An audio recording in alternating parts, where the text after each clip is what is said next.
What's up, everybody? How are you doing today? How we feeling? Been a minute. Been a good minute. Glad to see everybody coming in. We'll give it a little bit of clicks. And Coach Gravy on the Radio Nation Live show. This show's powered by Radio Nation Live. There's three of us on Radio Nation Live. There's Renegade 420, my man. My boy's having a good day today. My boy, what up, Low? Think he has some stuff to do today. He's gonna try to get in and see what's going on. But he probably resting. Everybody chilling with family. Myself, Coach Gravy, always in a mix, giving you guys heads up. Coming up soon. You know, we're gonna be popping. There ain't a lot to do. There ain't a lot to talk about. Gravy has shit to talk about all the time.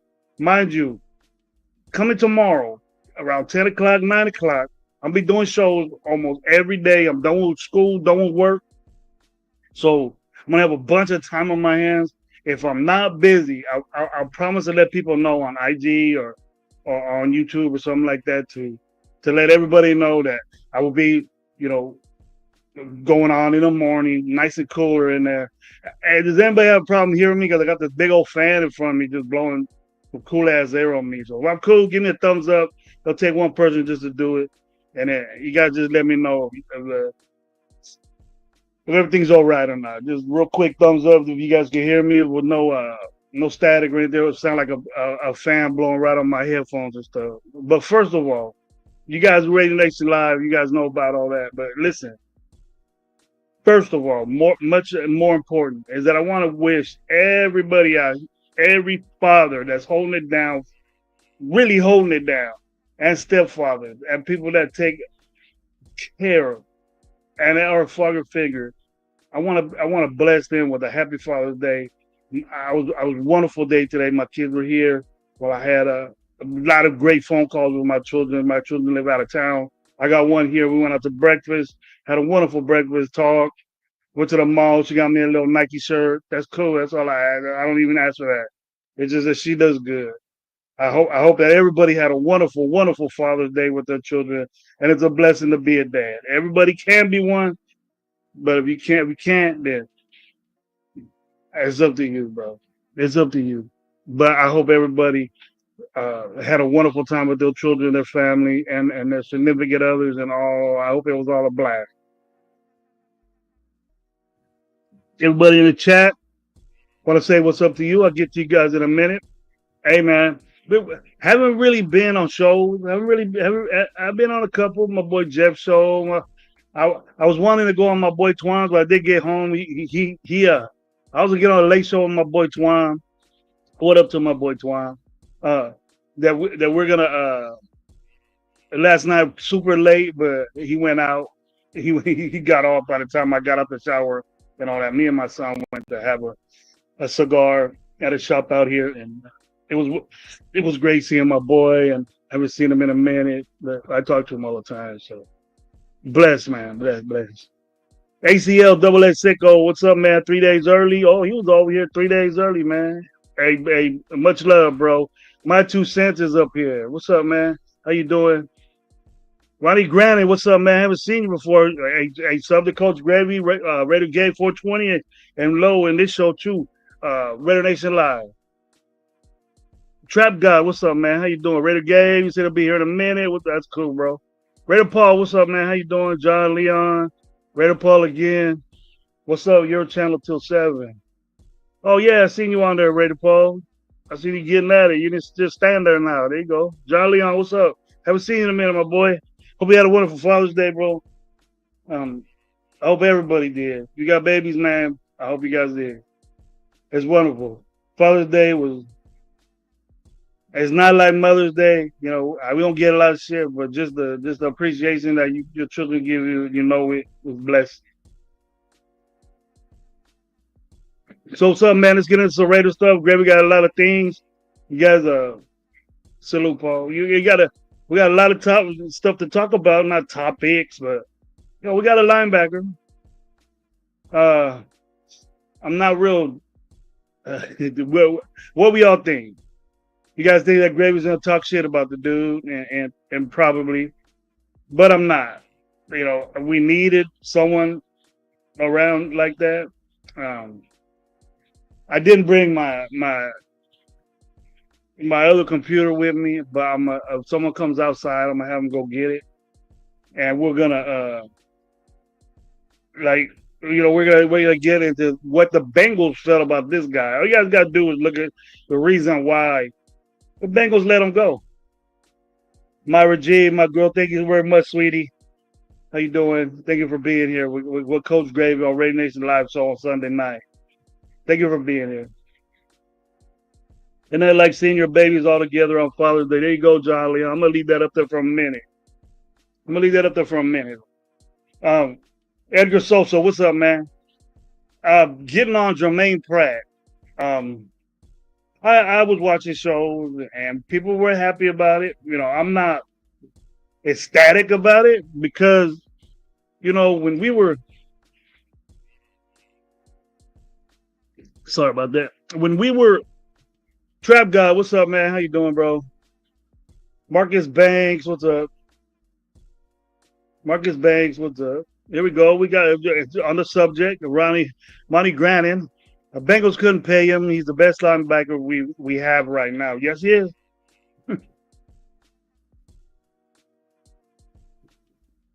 Yes, he is, Ronnie. But if you watched the show earlier, the shows before when we were in free agency, I thought we were going to get somebody that out.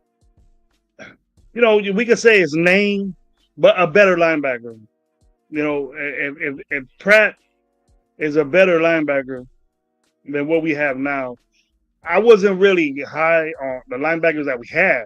Devin White and Aladdin Robert. I wasn't happy with that as far as free agent was concerned. Eagle Terry, what's up, man? 207, what's going on, man? How you doing? Good to see you. Welcome to the club today. I wasn't happy with that. And then when we we got the dude from Dallas, Jalen Smith, whatever, and then we were depending on the young guys to do something. Linebacker was a big issue for me. And it was for Gabe too, because we weren't happy with the linebackers that we got in free agency. We were saying that there were lateral moves. We were saying, that we got them cheap. I ain't with that. You know, there's a difference between having a guy be a, if you got a guy that's gonna be, a free agent or he didn't get drafted and then he moves up and then he's cheap and he's productive. That's good. That's cheap labor. But if you're just getting guys and and and you're not feeling the dude that you lost, now we're saying that Spillane wasn't that good now because we got this guy.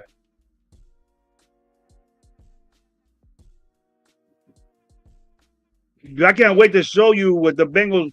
What I know they're good. They're gonna say, "Oh, I figured it was some kind of bias to it." But this guy has a problem with missing tackles. I believe it was 18 to 20 tackles he missed last year. He had 140 something tackles.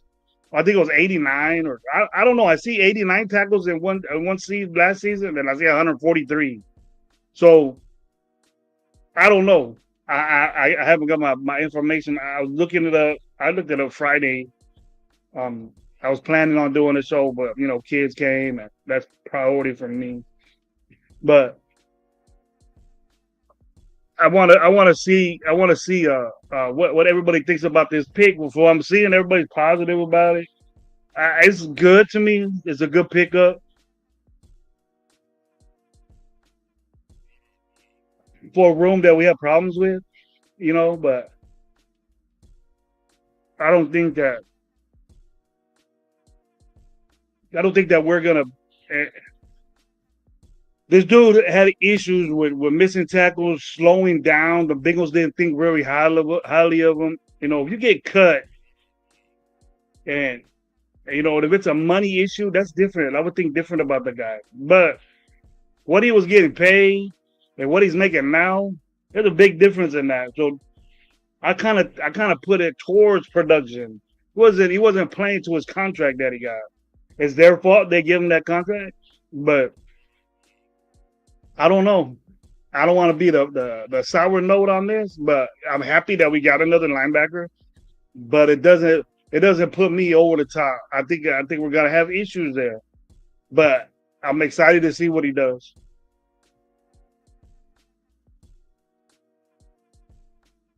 What you guys think about that? About that little scenario?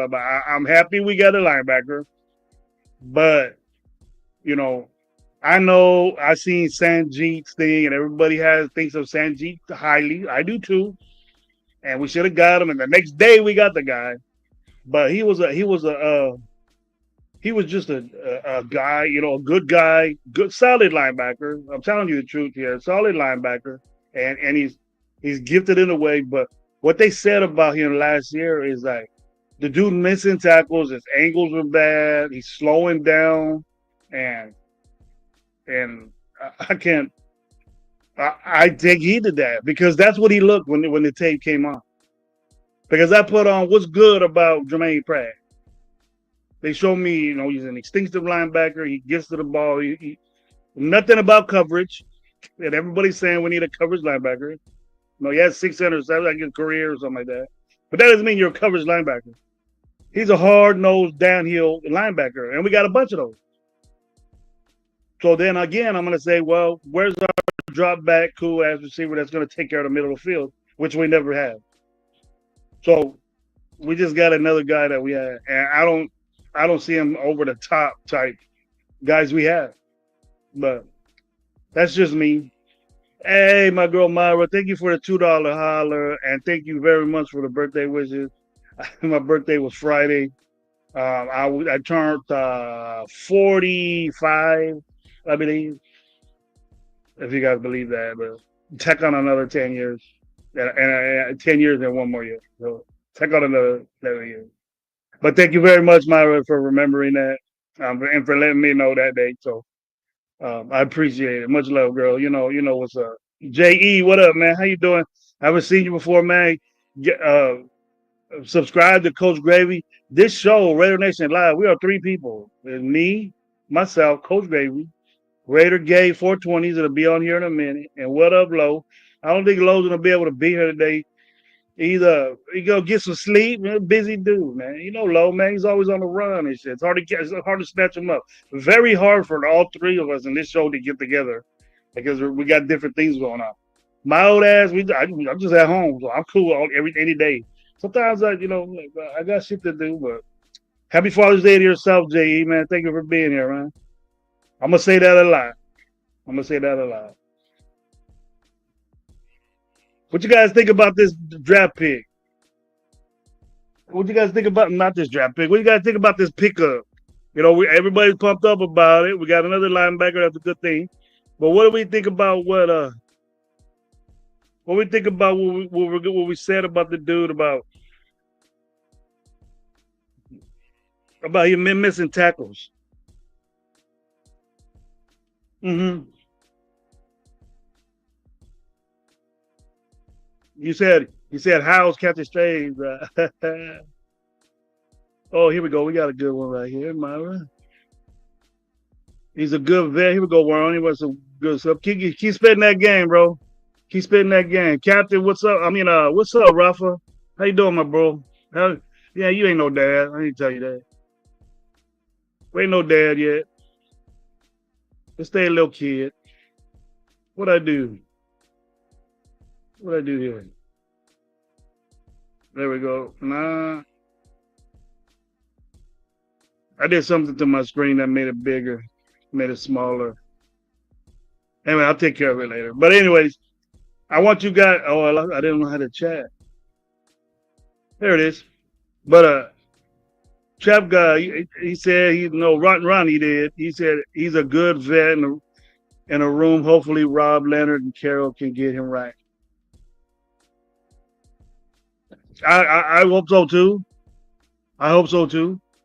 If she if she's if this guy's gonna be missing tackles, that's the reason why he got elected. It was the money, but a lot of highlights were that he was declining in play. And the Bengals, believe it or not, everybody says the Bengals. Raider Dad, what's up, girl? How you been? Haven't seen you in a minute. I get to be on my morning shows. They're coming back. They're coming back, sweetie. Hope you guys are with me on the morning shows. I'll get back to that in a little bit. But what they're saying about this guy is that Bengals were the 25th defense in NFL, right? And guess what the Raiders were? The Raiders were the 26th. I was surprised it was that high. You probably got that high at the end of the season because played pretty well at the end of the season with the young guys. I had to duct tape my dang headphone and messing with my head. But anyway, that's a situation where we can't say, oh, he was on a shitty defense because ours was no better. But he wasn't the. They were saying that he wasn't the backbone of that defense. He got a little lacking. So maybe he wasn't. Maybe he kind of he asked for a trade. I think in the middle of the season or something. He asked for a trade, so he wasn't happy there. So maybe that's why the decline of production. But we got that type guy that's like that. If he's not happy, he's in a decline in play. I don't know. You guys got to look at it. What up, man? My boy D Menace, what's up, man? He's a moderator on this show, man. Happy belated birthday. Happy dad day, homie. Have a great show. I'll watch in the playback. All right, bro. Thank you very much. D Menace, my man, dude. I met the guy. He's a wonderful person. Happy Father's Day to you also, bro. Again, Raider Dab, how's it going? Trap God, how's it going? My 2 cents. Everybody's saying what's up to people. But that's the information that we're getting. He's a Raider now. Maybe things might be different. This is a situation to where I think that it could be a new location, fired up, ready to go, ready to play, and I'm not gonna downfall it that bad. But I am concerned of a personality that didn't want to be there. I guess because he signed a contract, but I guess they didn't want to pay him, and he became a casualty of June 1st cuts. So we ended up getting him, and I hope he plays well. He's probably going to be an instant starter. I wasn't happy with Jalen Smith. I wasn't happy with Devin White, but I think it's going to be a Landon Roberts and him. And then the young guys could sit in there and see what's up. What up, Angelo, my transplant partner right there, man. My brother, well known for his takes. We're gonna roll with this, Angelo. We're gonna see what's going on, bro. I'm doing great. I feel great. Recently got a liver transplant going on 7 months ago. I feel wonderful, and Angelo is a type guy I could talk to about situations that I have with it. He's almost a year and a half or 2 years into his liver transplant. Yeah, it's just a blessing to be here on Father's Day. You think about stuff like that on Father's Day. That I extended my life to be with my children and to enjoy this day. It was extra special for me to be with my kids, and I also thought about my father. My father had passed away about almost 30 years ago, and I miss him. I miss him today. It wasn't just today, but I miss him every day. But especially today, it's our day and their day to be celebrated. And I wish he was here with me. But we just if Dad's not here, I feel for you. But just think of the wonderful times that you had with him and what you did. And if you're in that type of situation, there's a lot of young fellas that didn't have that situation. Just be the best father you can be now. Don't be a dickhead, dude. Believe you me. Don't think you badass and neglect your children or don't let them go to sleep mad. Don't let them go to school mad. Just love them. They deserve it. They don't know no better yet. So if you want them to be a wonderful wonderful father or mother or whatever, anything, treat them that way, and then they'll learn from you, and then you'll appreciate yourself. Arnold, what's going on, man? How you doing? SoCal Sal, my boy. What's up? Sorry about the rant. It's just the Father's Day is an important day for me, and I appreciate it.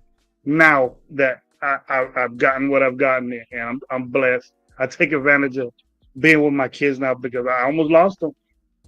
They almost didn't have me. So I always got to say that. There you go, John Leon. Just remember everything your pops taught you is the best. Yeah. And you thought you were badass. You thought you were the badass. And he taught you a lesson. And you find out 30 years later that he was right? Rated dead, but unfortunate. My son dad was hella shitty. Instead of following his footsteps, he did the exact opposite. He's an awesome dad and respectful. There you go. That's an example right there that you can learn on your own, or a stepfather or uncle. They see you in that light. I've done that for a lot of kids in football. I've been called dad to them. They call me too, send me shit. And the dudes are in college already, and I had them in pee-wees. So it does make a difference of you can get in the mind of a child. So take advantage of that, man. You have them. Please have them for a reason. It ain't just. I know accidents happen. It did with me, but hey, you're blessed to be a father, and it's a privilege when you see them grow up and do things. That's when you're most happy. And when they're grown and they're doing things in their life, that makes you so proud of them. Man. Today is a day where you cherish that because then you get that love back. It ain't that they have to say, hey, don't think you have to take me to go eat or buy me something. They just do it. They do it. It's not because they have to, and they tell me that. It's not because I have to, Dad. You deserve it. Oh yes, thank you. That makes me get a little teary eyed thinking that my children think that, and they're grown. My baby is gonna be 20. Yeah, it's it's it's just amazing what she's doing now.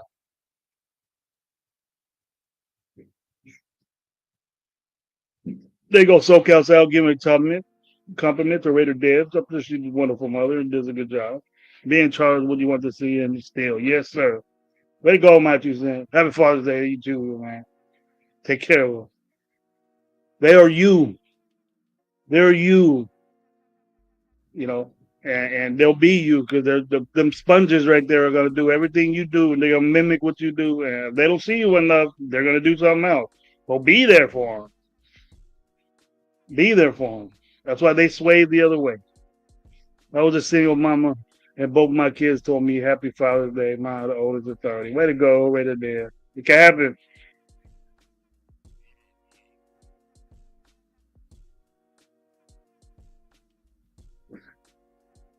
Facts, baby. Seeing your kids grown together is the best present ever. Yes, it is.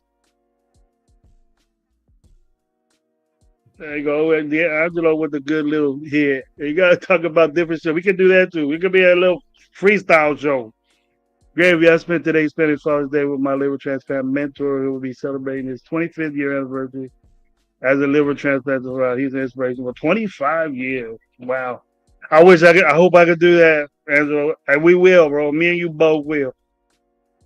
It's a blessing. People don't know how much I appreciate this. You do, but I don't know. I'm a different dude. You know, I was sick. I didn't feel well. I did the best I could on shows like this. You know, and now I got so much to say, so much to do. It's just great. I feel great. I just feel wonderful. Today's a special day for me. Yesterday was 7 months for me, Angelo, and I'm still going, bro. Blood test Friday came out good. Liver, everything's right. No rejection. Need to get some magnesium going a little bit more, but that's it. Thank you, bro, for the inspiration. I very much appreciate it. But what we all think about this radio thing? We want to talk about different situations. What we do today for Father's Day, man? Hey, tell me what you guys did with your kids. What was the strangest thing? Any traditions? We got any traditions that we do for Father's Day with our children? Do they do? Whether you guys have a piñata or a barbecue or what's going on? What, tell me, you have a Father's Day piñata? Because I know my buddy does that. You know, it doesn't matter. I don't care if you go out and get jacked up with your kids. If they're old enough, just don't be driving around all crazy. You guys know better than that. You guys go, go to the Red Robin and have a couple of beers, some appetizers. What do you guys do? You can do that with your kid. That's good. That's great. Go out and have a drink with your kids and talk shit. That'd be great. That'd be great. I got talked about combat sport. Oh yeah, that's great, man. Son from my son was at a baseball game. Called me up, said, "Hey, pop, happy Father's Day. I love you." Shit like that. And my daughter did too. She lives in San Francisco. She called me up too. My little one took me to uh, eat. My other one was here for 3 days. My son was here for 3 days. We even had cigars. Give me a good birthday cigar special. And we barbecued today. So pork, big old roast pork rolls and chicken. It was good as hell. I don't give a shit about to cook on Father's Day. I'll bitch though. But hey, any traditions you guys do? Hey, Angelo said he got a talk combat and music sports with his combat games and video games with his boy. That's special. Remember that forever. Your pop's never gonna forget that. My dad used to out on me because I drank Bud Light. He used to drink Budweiser. I used to, why you drink that piss ass beer? He used to call Bud Light piss beer.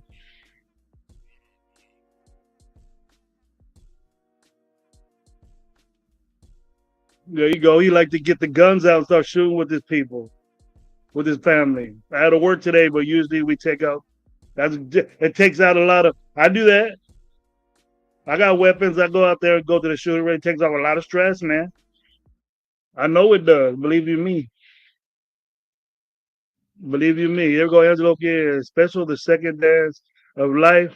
Wherever we with our families and friends. Yes, sir. People don't know, Angelo. That's why I want to put it out there. I'm gonna spread the word out just like my boy Twan does. Be a donor. You know, always check into that. Always be a donor, and that's very you're gonna help someone's life change for that. And I'm living proof. And so is Angelo. Red or Night, what's up, man? How you doing? Hit Stick Stepper, what's up, bro? How you doing? You're the next one in line. A triple salute back to you, bro. Thank you, bro. Calls me what's up, bro? How you doing? Thank you for that. Appreciate it. Red or Night, salute Gravy. SoCal style. Saying what's up to Hit Stick. Gravy, at least you weren't drinking Keystone Light.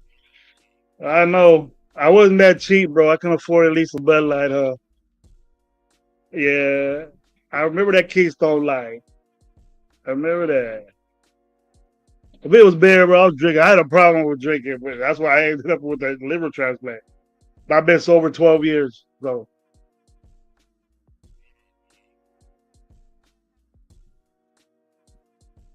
I'm a 12-year vet at being sober. But you know what? I might have a Heineken Zero. You guys know that it got zero alcohol. That's the only one. If you guys ain't updated on your non-alcoholic beverages, Corona Zero got 0.5% alcohol. If you take your sobriety serious, that's alcohol. You know, even there's people that don't have mouthwash with alcohol. They don't put no anything. Toothpaste with alcohol. They don't use alcohol. That's sobriety. That's sobriety. So it matters how seriously you take it. That it'll be, but it's proof, and I fact checked this Heineken Zero stuff, and there's no alcohol. But if you drink the Coronas or the IPA ones that they got at restaurants for that little flavor, I drink a Guinness one that got zero. It's just the taste of beer. I enjoy that more than just feeling the buzz. Got in a lot of trouble with that.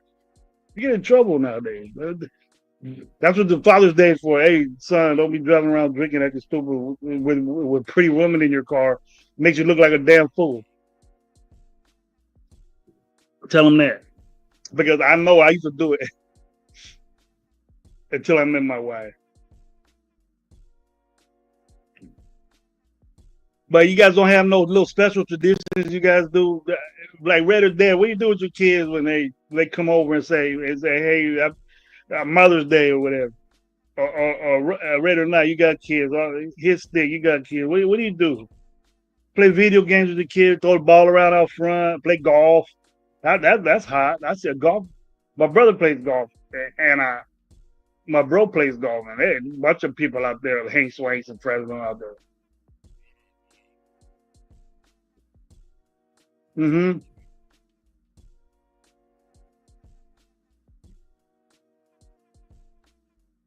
You know what I'm hearing, Red or Night, or anybody. I don't know if that's a subject, but what I'm hearing is that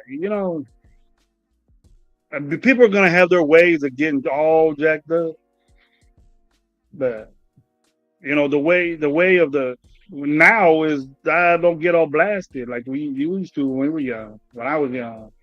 There we go, the Mike Cole. Low ain't here, Mike. What's up, Mike Guerrero? Happy Father's Day, bro. I hope you had a wonderful day. Sincerely, I hope you had a wonderful day. But that's Lowe's not gonna be here today, so that COD mob don't mean nothing unless you're hitting the other COD mob gang. Unless that's not the code to get on the game. He probably on the game right now anyway. Matt Gorell telling everybody what's up. But this Raiderism, people, how we feel about it? Now that we already know that there ain't no competition with Aiden O'Connell and Gino. Now, we know that for sure now, right? Because I really got tired of hearing about it. But the dude is strong. They're saying it. Dude is strong. Even though guys with 150,000 subscribers on YouTube are saying it's bullshit because he's there watching. And we could talk about the offensive line too, Mike. That's great. I was getting into that. There's been some changes out there. And Parham's up there getting the mix. But as quick as I got off that AOC and Gino thing, that's how fast it got my attention off it. Because it's bullshit. Geno Smith is out there zipping the ball around. It's not Aiden O'Connell. Q, the dude I watch. Dude used to be a DJ in Fresno. Homeboy even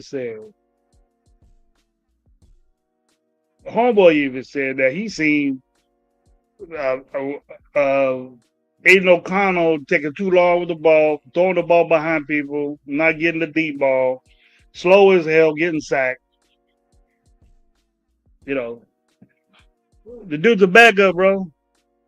That's it.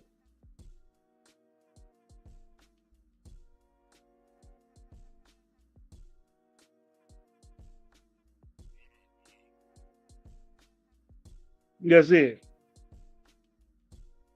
I can't even hear shit. I don't even know. LC going to be a solid backup. Oh, I'll just put it on his stick. There we go. LC going to be a solid backup. G Smitty team now. Bad. Yeah, G Smitty. That's what you used to call him, Smitty. Oh, Smitty for Smith. I think we already had a Smitty. Did we? I think we had Steady. That was Steady. My bad. Stidham. Stidham was a solid backup. How many of you guys think that when we got rid of Stidham, it was fucking whack? I thought Stidham was a good backup. He was more mobile than the dude. I just call him Slowpoke. He's slower than Tyree Wilson on his get off. Is that true? Who second me on that? Who second me that AOC got is slower than Tyree Wilson on his get off? It takes 4 alligators for him to do a back pedal, and he's sacked by the end.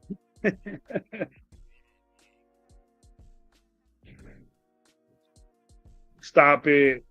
Stop talking that this dude's gonna kick some ass. I know you hope and wish. That's what Raider Nation is. The hope and wish, and this guy gonna take 10 years to fucking pan out and develop. Nah. I'm sorry, folks. Get into the reality of the winning now. I know it's hard because we haven't done it in a long time. But get in, start thinking out your Raider box and say, look, this is new style. It would have been new. This is a new style, and we're gonna win now, and we want to win now without these same old slow ass dudes. Okay, and we don't want to bring in old slow ass dudes anymore. New shit, new blood, new offense. The dude ain't zipping around everywhere. The dude ain't running around doing play action anywhere. It probably took all fucking day for him to do a bootleg. Can't do it. Never did it. AOC is not in the developmental stage. He is what he is. He can get better, but he is what he is already. And quit comparing him to freaking Tom Brady. Please. He's not. Never will be. Even in the fucking wet dream, he's not even Tom Brady. He probably thinks he is, but hey, that's good. I'm not bashing the dude.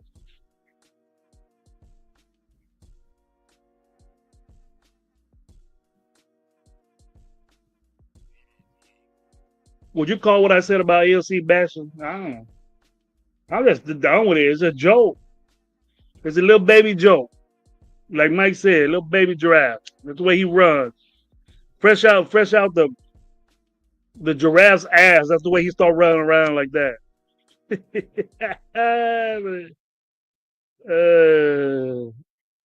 He's gonna be a good backup. That's what he's gonna be.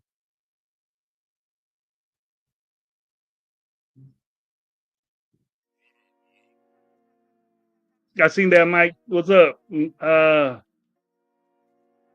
I hear a lot of people saying, "Hey, we could put some here on 31 seats." Well, fuck no, I don't want that dude there. Hell no, dude. I don't. That's done. Got my partner in the mix. Since we're on the Zamir White subject. What's up, Gabe? How you doing? Happy Father's Day, my bro. What's cracking? Chilling. What's cracking? Happy Father's Day, bro. Can you hear me good? Yeah, I hear you. All right, cool. Cause yeah, got a fucking new mic right now. Just testing it out. First time. Oh, there it is. It's all loud now. You're loud and clear. Okay, for sure. How you doing? Chilling, man. Just chilling. You enjoy it? You enjoy it? You get number 2. He got a Jamarcus Russell, Mitchell, and oh no, he got the GNT jersey. What did you just get the patch in the back? You had a Jamarcus Russell jersey hanging in your room, and you just put the Russell, dog. It's pretty clean, dog. Mikey, Yeah, it is. It's It's a pretty nice clean. jersey. I ain't ready to get one yet. I need to see him do some. I want to get one. Father's I'll, Day I'll be the guy. presents. Got some good Father's Day presents, bro. I got jersey. Got Did you? I got a jersey. Got some tires for my car, and it All was pretty right. cool. Yeah, that was pretty cool little You Father's got Day. tires Pretty for cool you got Father's Day. tires for your car. How did your son got credit already? What he got a good credit score already? Get tires for the car? Shit. My girl got me some tires. Shit. I was like, all right, cool, shit. Cause I think she saw me looking for tires. Cause I was already buying tires anyway. I think she saw me looking for tires, so she got them for me. So that's cool. That's a big deal, bro. See, wives and girlfriends and baby mamas, they don't think about that shit. That you know what? I'm gonna buy my man some tires for Father's Day. That's the That was best. actually a very good present. That was actually one of the best Look presents I've at gotten. you, dude. Yeah, Thinking about that, she's no doing. That's a good wow. man, that was actually very, Tell very good. everybody, hey, you got tires for Father's Day. That's fucking badass. I A ain't Genty joking. That's jersey. badass. And a Genty jersey. What's Yeah, up? so What's we up? we did we having a good Father's Day. We went swimming, had a cool little time today. So yeah, it's been a cool little. Sorry I'm late, guys, but we here Father's Day. Happy Father. Oh yeah, and another thing, Happy Father's Day to all you, all the fathers in the chat. You know what I mean? All the fathers who watch, Raider Nation Live. You know what I What up, mean? you? So and to all even if you're not a father, to your guys' father, because everybody has a dad. So it's like at some point. So it's dad, stepdad, whatever it is, man. Just happy Father's Day for sure, man. Because guys, men don't get that a lot. You know what I mean? So today's a day to celebrate us, I guess. You know what I mean? So it's like today felt cool, man. Today felt good. That's great. I feel good 2 days. I felt good 2 days this week. I felt Yeah, good Friday and today. it's cool, man. Oh, and I got a new mic too. Yeah. That's what Oh, got a new mic for Father's Day? She got more shit than me. I got a bunch of clothes, bro. got a new mic, dog. I got Clothes. this one. I got this one right here. This fucking mic right here. It sounds good. It sounds better than your old one. It's the Elgato one or whatever like that, I guess. Elgato Wave 3 or something like that. So yeah, it's cool, man. Shit. I'm hoping it fucking sounds better and better. Better It sound does. better. It does. It sounds good. That's It cool. sounds That's good. Damn, Mike. Hey man. Hopefully you got celebrated today, man. If you didn't, hey, that's fucking unfortunate and shit like that. But hopefully you got celebrated today, man. He went That's out to all. eat. My dad since he left his man his milk in the mom. What? His milk his mom. I haven't seen my dad since he left his milk in my mom. Since he left his man milk in my mom. fucking Mike, man. That was Nah, but one hit. what we talked about though before I got on here? You asked me a question right when I got on here. What subject were you on? What we was on? Well, I wanted to get with you. We haven't talked. I'm telling everybody it's very hard for us to get together to do shows because everybody's busy. That Oh, was a reason. especially, but right now, especially today, man. But It was today for Father's Day. Shit was like, yeah, damn. Like we gotta make it though. Gotta make one. Gotta get something in. Low called me and said, "Hey man, we'll do it for Tuesday." I said, "Hey, nah, we're gonna do one today." Me and Gabe, I'll see if Gabe. I thought you were at the Dodger. I thought you'd be at the Dodger game. No, not Because today. But that was a good game though. I watched that shit though. We were watching that shit at my cousin's house and shit like that. So yeah, it was cool. The Dodger game's good. Dodger game was good. We were good little back and forth game. We won. Took 2 out of 3 from the Giants. Took 2 out of 3 from the Padres. So it was a good week for the Dodgers. one of my boys came over and we went to the cigar shop, watched the first whole baseball game that I watched ever. And the Dodgers, there's a game the Dodgers won 11-4 or something like Oh, that. yesterday, 11-5. Yesterday, we're at the cigar joint with my son. Oh, And you watched Otani. You watched Otani hit some home runs yesterday. yeah, 4 pitches. He blasted one after 4 pitches. The first inning, he's the first batter. I said, Yeah, he damn. be doing that a lot. He be doing that shit a lot, man. Like, and a lot of the times it's on the first pitch of the game. He's doing that shit so many times this year. First pitch of the game, boom, home run. That's a guaranteed either home run or on base hit in the first batter. That's what they're supposed to do, though, right? They're supposed to get on base. Hey, getting that much money, I mean, he better be that good though. But tell you, he's as good as advertised. That's for sure. All right, Gabe, let's get down to business. What do you think about Yeah, Jermaine yeah. Pratt, bro? Tell me, what's up with Jermaine Pratt? Give me your take. I I like got Jermaine Pratt, some man. info. I like Jermaine Pratt, bro. I know he was on a bad defense. You know what I mean? So he was like a guy that was, getting, eating up a lot of tackles and stuff like that. But a dude that has been, just consistent, even when like when the Bengals like a couple years ago when they had a middle of the pack type defense, he's been consistent. Like I think he's been a consistent piece for that defense. Like around them, they could have gotten hurt. They had a lot of injuries around there, but I don't think his play didn't suffer from it. Like I know you could easily see that defense how it struggled last year, and you could be like, damn, why would we get anybody from that defense? But I like that. I like that pickup. I like the Jermaine pickup. I mean, I still kind of I'm always kind of worried. I just don't like the 1 year pickup things, but the contract links and all that shit. But I do like it for this year for sure, man. I like how that's gonna solidify a little bit more of the linebacking core. I mean, I think we're still in need of maybe a secondary piece, but we're getting closer, man. And I just think a lot of people are starting to realize it too, man. I think a lot of people are starting to kind of just open their eyes a little bit. You know what I mean? Like you see people. Yes, they are saying we're making good moves as far as this linebacker pickup. But you mentioned the Bengals defense. Wait, Gravy, what's the I don't know why I'm drawing a blank right now. He's like, I know that fool's name, like, but the dude that the content creator that likes the offensive line, dude. Sanjeet. Sanjeet, yeah, he's fucking. I don't know why. I was mentioning his live. He talked about it that day, and then we picked his ass up the next day. Oh, did you hear about his live today about Tyree? What'd he say? I'm hearing like, well, he said that he's hearing that Tyree just looks like a totally different player. Like he's starting to separate himself or something like that. Well, like that's what I heard. I'm hoping for the best of it, but like I'm not gonna put any expectations on it because that shit will probably be a letdown. But that's good to hear, man, because you haven't heard that in any camp. You haven't heard that in any camp that he's been involved in. You know what I mean? It's like the best news you heard out of camp in the 2 years that he's been here is he's actually practicing and he's actually getting there early. Yeah, I mean he was getting there with Max Crosby, right? And then that stopped.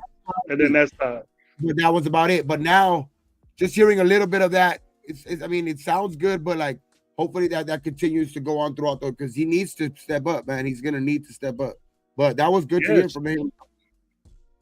Yes. Well, you mentioned defenses. Yeah, right. You know, they were the 25th defense. This is from NFL, where the stats from NFL. That's all I look at. And they were the 25th defense in the NFL. But we were 26th. So they were one ahead of us. We're saying that the Bengals defense was shittier, and we were one below them. But Pratt was you got like 100. Is it 143 tackles or is it 89 tackles? I'm seeing both. No, yeah, I think 143 combined tackles with assisted and assisted. Solo, I think 83 is solo, but that's still a good number. I mean, 143 and over 130 tackles the last 2 years. And each year has had multiple picks, two interceptions, the last both years. He's had 2 interceptions each year. Get out. Give you a call. I'll tell you about myself, of course. Yeah, man. Take care. Huh? Yeah, of course. Take care of yourself, huh? Always, you too, man. Be careful. All right. But yeah, man, I think it's just I think it was actually a much needed signing, bro. The Jermaine Pratt. I think that was a much. What they said too, Gabe. What they said too, that he missed 18 tackles last year. Out of 80, 80 solo and that much assisted, I'll give it to him. I think that has a lot to do with. I think that has a lot to do though with how bad that defense was. A lot of him was him being in position, which you don't want him missing that many tackles no matter what. But I think just him getting that many tackles, showing you that he could get that many tackles. I think it was probably missing 18 tackles is because he was probably the only guy there on almost all plays. It's just that defense was so bad that it was basically, it looks like him and Hendrickson and maybe a couple other guys were the only. Maybe really, that safety that's on the block too. That Hinton, really that Hinton guy. Yeah. Hilton. Yeah. I'll take it. I'll take it as a good thing. I just it's an instant starter. The best linebacker we got. Will you put him in that category? You think he's the best linebacker we got? You think he's better than Landon Roberts right now, right off the bat? Yeah. Right now, I think off the bat, he's 29 years old. He's a young linebacker. I think he's young. He's young too. That's another surprising thing too. Is like he's 29 years old, not that old. Has had multiple years of over 130 tackles. Dude is I think he's getting better too. Like it's just, and this is a more comparable like replacement now. Now I can really say this is like, I still think Spillane's better, but this is more of a, now you can say, okay, this is a little bit more of a lateral type movement. Like, because now if you see that, if you kind of compare both of those guys, Spillane, like now Spillane and him, they're more comparable numbers to each other. You know what I mean? So it's like, I like that signing last week. And I think, Pete Carroll kind of even made it known, like he was glad that, Spytek got that deal done. You're right, Gabe. You convinced me. I like the pickup. I don't know if it's just me. I was just trying to say, I didn't know the dude. I don't know who the dude was. And I know it wasn't that good of a defense, but I'll tell you right now that you still got a problem with depth now, though. You got those young guys, and then I don't know how much you think of Jalen, and I don't know how much you think of Devin White, but I think their days are past them, and one of these dudes don't produce or gets hurt, we're gonna have some problems in that position again. We got to get somebody that's dope in there. You know what I mean? Maybe one of these guys can do it. I'm hoping so, but I'm not gonna say that it's a bad pickup anymore. You convinced me on what you said, that he's been consistent. I didn't really look up on it. I wasn't really educated about it, so I'm gonna say finally we got a good pickup. And you're right too. We got to get some secondary help too. That's another concern tonight. It looked like it's gonna, we keep saying Jalen Ramsey, but I don't think they're gonna cut the dude. I don't think so either, man. Don't look like it. That's what they're waiting for. They're not gonna trade for him. I don't think we're gonna trade for him. There's a lot of money, and we're doing shit on the cheap, so I don't think we're gonna get him. What do you think about the corner that the Green Bay just let go? He gets hurt a lot, Gabe. He has injury problems, bro. It was like getting another, and then we're gonna get a wishy-washy situation. When Alexander got hurt, they put in Bates, and we got Bates, and then Bates was hurt, and then Jair came back. Are we gonna do that? What Green Bay did? Yeah, for real. I don't know. It's tough for me to put that together. We're gonna because Bates is starting for us, and he's on the depth chart to start it. JB moved up and got back up on the starting spot. JB moved up and got back on the starting spot in the depth chart, but he's been going back and forth, number 2 with Dorian, and I've been watching that closely.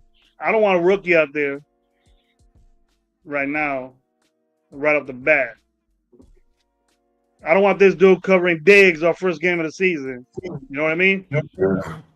Yeah, that's. How you gonna feel about that? Right, first game of the season, you got Diggs out there, you got Matt Collins. What is it? Yeah, Matt Collins out there. I don't think we'll see him that early. Like, I think we'll see him, but I don't think we're gonna see him that early. Like, we'll see a lot of him, when guys are maybe need breathers at the beginning, but I don't see him. I mean, then again though too, if he's balling out, then he's a guy that you can't hold back, then why not? But I don't see him going out there and being the guy on Diggs. You know what I mean? It's most likely I see like a JB, maybe even a Eric Stokes, because he seems to be like a guy that Pete Carroll's kind of high on. But yeah, unless we trade for somebody, like I don't see Darian Porter being. I see him being, effective early even too. But I just to give him that responsibility to go out there and guard the best guy on the other team already, like, yeah, I don't see that Yeah, yet. but it can happen because they'll probably be trying to do it. For To sure. get that young guy, put him in a situation, put him in motion. And you're playing zone, bro. So you ain't gonna get. If he goes in motion, ain't nobody gonna be following him unless he does something special. So they could both switch sides. But boom, there he is on him. I don't know. I don't even know JB could get digs, but it's not. It's just how you cover and what position you're in. And it's not going to be a one-on-one type thing. He's just going to cover his zone. So I'm not excited about the secondary now. You know, I don't know where the drop off and I like JB. I like JB, but he kind of with Pete Carroll getting the head coaching job, I kind of said, "Oh, JB might be in trouble." And in the beginning, he was second. He was dev second, bro. Who, He was playing with JB? the twos. Yeah, he was playing with the twos. Yeah, I know. I heard the beginning, and no, but also another thing too, like on a different note too.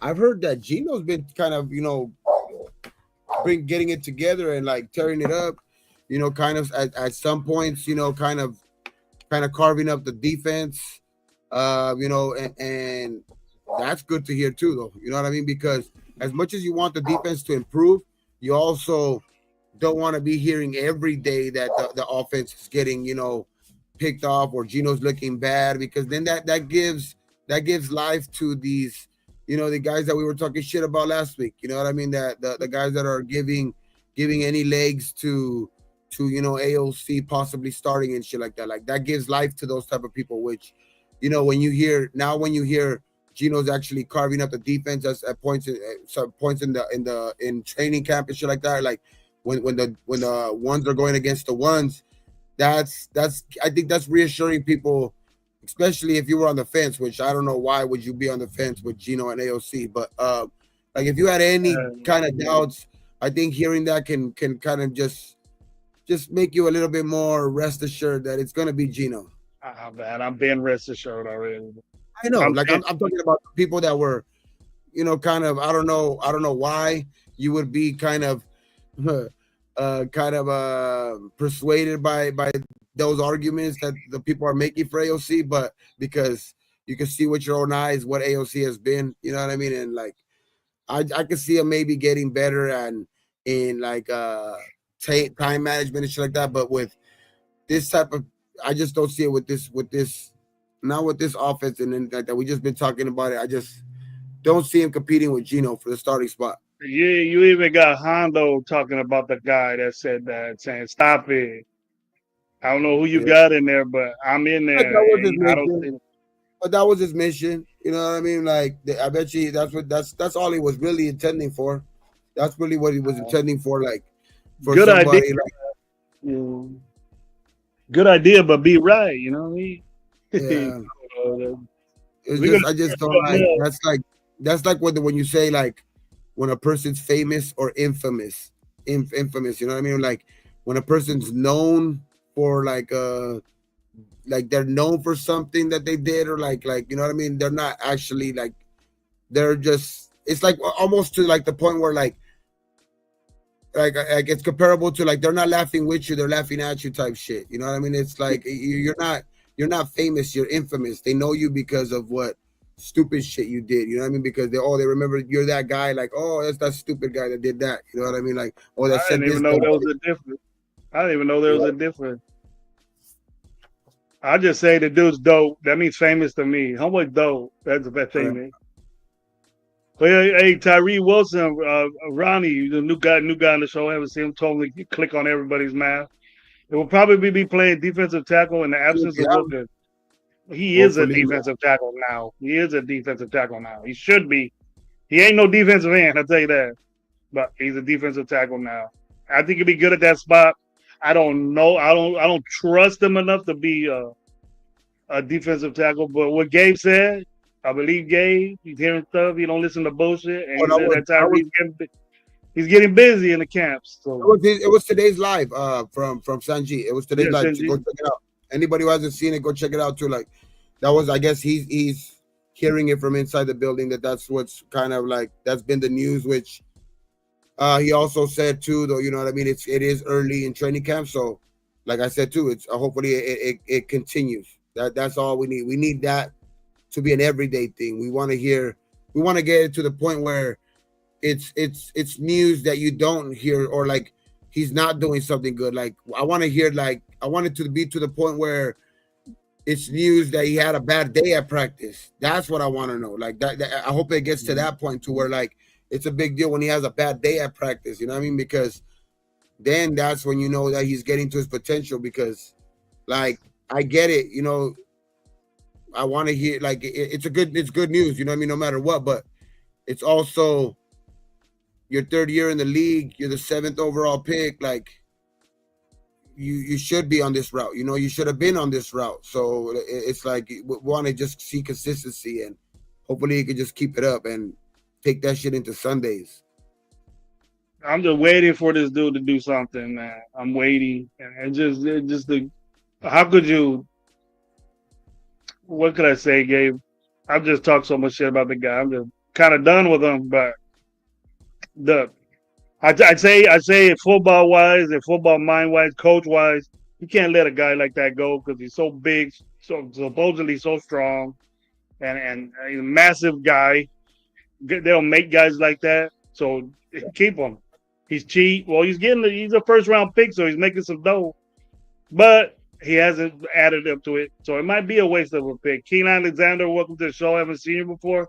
Please subscribe to Radio Nation Live. Ready to get 420, Coach Gravy, and What a Blow. Look at all three of us and hit them buttons, man, for us and get us popping again. There we go, Raider Granite again. Sanjeev is in the trench guy. Yeah. Like he said, no pass, but Wilson looks good. And I'm going to recap on that. He's getting better. I listened to the press of Wilson. He's having the best camp. Yeah, I ain't got Sanjeev's a good guy to get information from. He is a trench dude.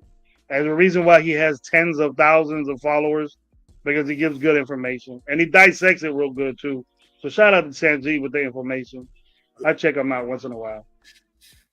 He's there. He knows people in there. I know he knows people. Me and Gabe know that he knows people in there. So that's watching that more than others. More than others say, but you know Sanjeev. Dudes like Samoan and Sanjeev, they got the info, man. They're probably up in there seeing what's up. And we got Trap Guy. What's up, man? We have Tyree making plays, rotating with Kuntz and Max. That would be nasty. I don't think he's a defensive end, Trap Guy. I don't think he's going to be playing that. I think he's going to be a tackle. I mean, I could see him lining out there like on maybe running downs just because if they want like a bigger package and they want, you know, like maybe, like maybe for like it's actually like it's gonna be a running down, which I don't see them pulling out Kuntz because Kuntz I think does play the run pretty good too. But like I think it's just I could see him giving maybe Kuntz maybe a breather on sometimes, or if they need a bigger body because they need like you know, maybe it's a shorter, you know, shorter yardage situation where they might want a bigger body out there. Then you might still see Wilson in there, but I think that's gonna predicate on fucking Wilkins' availability though, because if Wilkins is not available, they're gonna need him more in the middle, like they were talking about earlier, more on the defensive line side. So I do like the versatility, but it has to be you have to like it ain't versatility yet until he's effective in both positions. You know what I mean? He hasn't been effective at one, so it's not considered versatility until he's at least effective in shit. I would say at least in one, but it's actually considered versatile when you can do both things at a good rate. You know what I mean? So hopefully he could get to be versatile, like and we could use him at both positions, and he's effective there. I've always questioned, you know, since the second last year, I questioned his ism for the game, and You got to have that, especially if you're a tackle. You can't just get thrown around and slow, and No. you gotta be perfect in practice to be perfect. So yeah, he's third on the depth chart. So I don't want to see him in games. Kind of done with number 9, but I hope he does good. He has to do good. He's gonna be a bust. He's already Yeah. getting called that. People still have faith in him, but I'm not sure. I see a guy say that Beck is gonna suck. Who was that? I think it just because I think Hmm? it because it's been more King news Alexander. around Orton and Genty and shit like that, to where you're not hearing a lot about Besh, but you're also not hearing anything bad either. I don't hear nothing bad about Besh, so I think it's One thing just I'm hearing about Best is that he hasn't signed his contract or something. that's it. So it's like I think it's just because maybe you haven't heard him get played up by like Thornton has, like because Thornton has been one of these guys that's been kind of been talked about a lot. You know what I mean? That he's impressing a lot of people. But I don't even think, because you will get like there's no shortage of reporters that's they're waiting on also him failing too. Like there's always going to be those that there's certain type of reporters that are going to be waiting to talk shit if they do see him doing bad. You know what I mean? So I haven't heard that yet either. So until I hear some actual bad news, I'm not ready to call him no bust either. You know what I mean? It's just like I think it's just dude that's going with his head down, and he's nothing flashy anyway. I don't think you're gonna see that type of. That's not what you're gonna want to see. I think him is just how hard he's gonna work, dog. Like him Uh, is that like when he's on the field, I just think he's a different type of player. Like he's a guy that likes football, loves football actually, and it's like I don't see. I just he ain't a flashy type guy. I don't see him. he gets big plays, but the big like silent, deadly plays he gets. You know what I mean? And man, that's what he needs to do. Thornton, on the other hand, More reliable type guy. You know what yeah, I mean? Like guy. He gonna be a better Jacoby Myers when he grows up. That's what I think he is. That could be a number 1 guy. That could be a number 1 guy. And Thornton, look, Thornton was a 4th round pick, and we're expecting a lot from this guy. We're putting him in a starting position. He might do that, but look at the bullshit we got out there.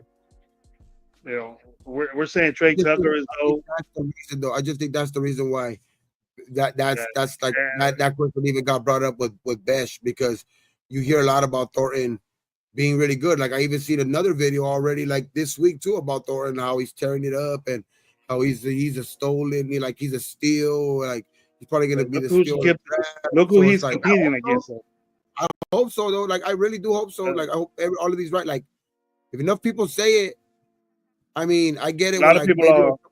a lot of people are saying it, man. A lot of people were like, a lot of good news coming out from that with that kid, man. He's big, he's tall, he's fast. I mean, hey, but who knows, man? Like he was at one point though considered a first like maybe a first round talent too. So it's like there's things that kind of went wrong with him and shit like that. But who knows, man? Like there's those type of guys, and maybe Pete Carroll's the type of guy that can maybe get him back to that level.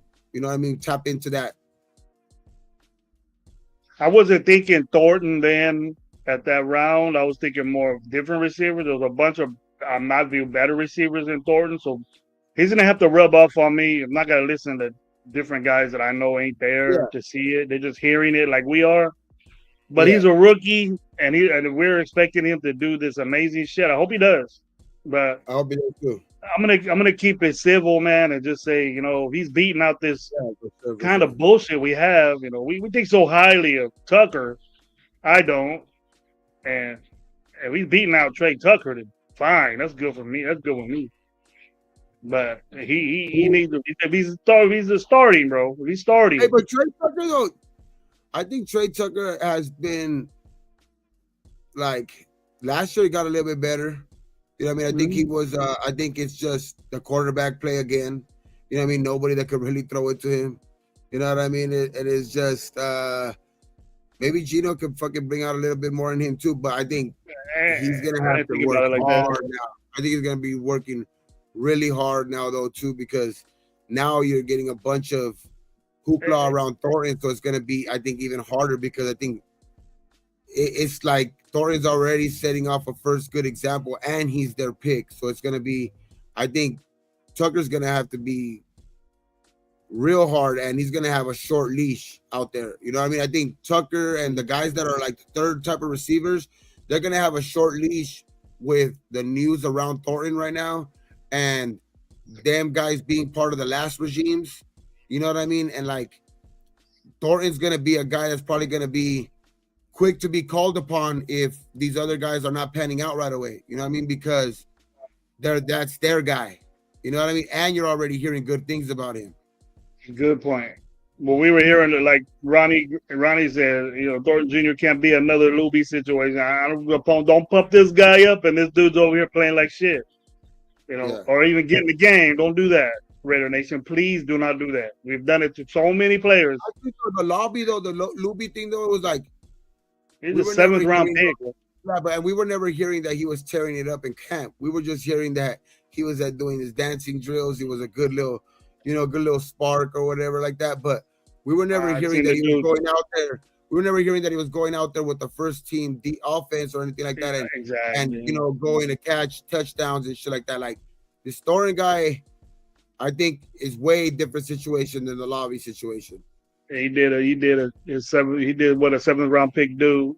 They're not ready, and they fumble the football when they get pressured and put in the game. That just tells you our coaching was unhead coachable to put a guy out there that wasn't ready. Nobody's not ready to play right now. Like remember your argument though too. Remember like last year you were like, this guy played at Lobby, played at the school they played at, West New Hampshire, whatever it was, and this guy Thornton, slouch man, he played in the SEC. You know what I mean? He played in the SEC at Tennessee, so it's like it's one of the more comparable leagues to like to the NFL. You know what I mean? Like it's not the NFL. Nothing's the NFL, of course. Nothing can get compared. Like, but there's a reason why the Big Ten and the SEC are the top of the food chain. You know what I mean? It's like, and Thornton, and then another thing too with Thornton is like he played in the SEC and at one point was thought of being about a high commodity, but the red flags kind of I think dropped his stock a little bit. But I don't know, man. You might be seeing him right now where like the way I hear people talking about him, you might see him. What I'm seeing with him right now is like he's tapping into that part of him, like that. Yes, sir. That guy that was supposed to be, first, second round type of guy. And he's an old Oregon guy, so that tells me that they don't recruit you at Oregon if you're like not good. They recruit the best players at Oregon and the nation. You know what I mean? So he went to Oregon first, right? And then he went to Tennessee. Tennessee is a very offensive. Their offense is I like it, but it's real quarterback friendly. Quarterback's gonna get a grip of yards and throw the ball everywhere. And it's Heupel's a good. He went there and he has his own offense in there, kind of like UNLV. Special kids play his system, and then we got to get that out of Thornton. And then Thornton, maybe that's why he dropped a little bit because everybody was talking about the quarterback, and then the quarterback was different. Like the way I thought about Dart with Kiffin, and he's like that. He dictates where the quarterback throws the football. Thornton's name was called a lot because he's fast. But if he would have just stayed at Oregon, he would have been I think he would have been probably in a better situation. But he's a Raider now, and I best of luck to him being a 4th round pick and starting right away. Mentioned to be first working with the ones already as a rookie. That's great news. And he could do damage with that speed if he just knows how to catch the ball. And he grows up quick. He grows up big. He ain't a little boy out there no more. He ain't playing against little boys. Even if you play Alabama, they ain't boys either. But those other guys ain't little boys anymore. No, but it's gonna be. I think we're gonna be. Your mic going in and out now, Gay. Your mic goes in and out. I think it was because I raised it, but it went back to its adjusted itself. You hear me now? I didn't hear what you said. What'd you say? Oh, I was hearing on Speak show on Fox Sports Net. They were Uh, about they were naming their division winners, and almost all of them picked the same division winners. But when they went to the wild card, Keyshawn picked the Raiders to win to be a lock as the wild card, which I was like, that's great. Keyshawn did. He's a Raider fan, bro. Keyshawn Johnson. On the unders, he's a Raider fan.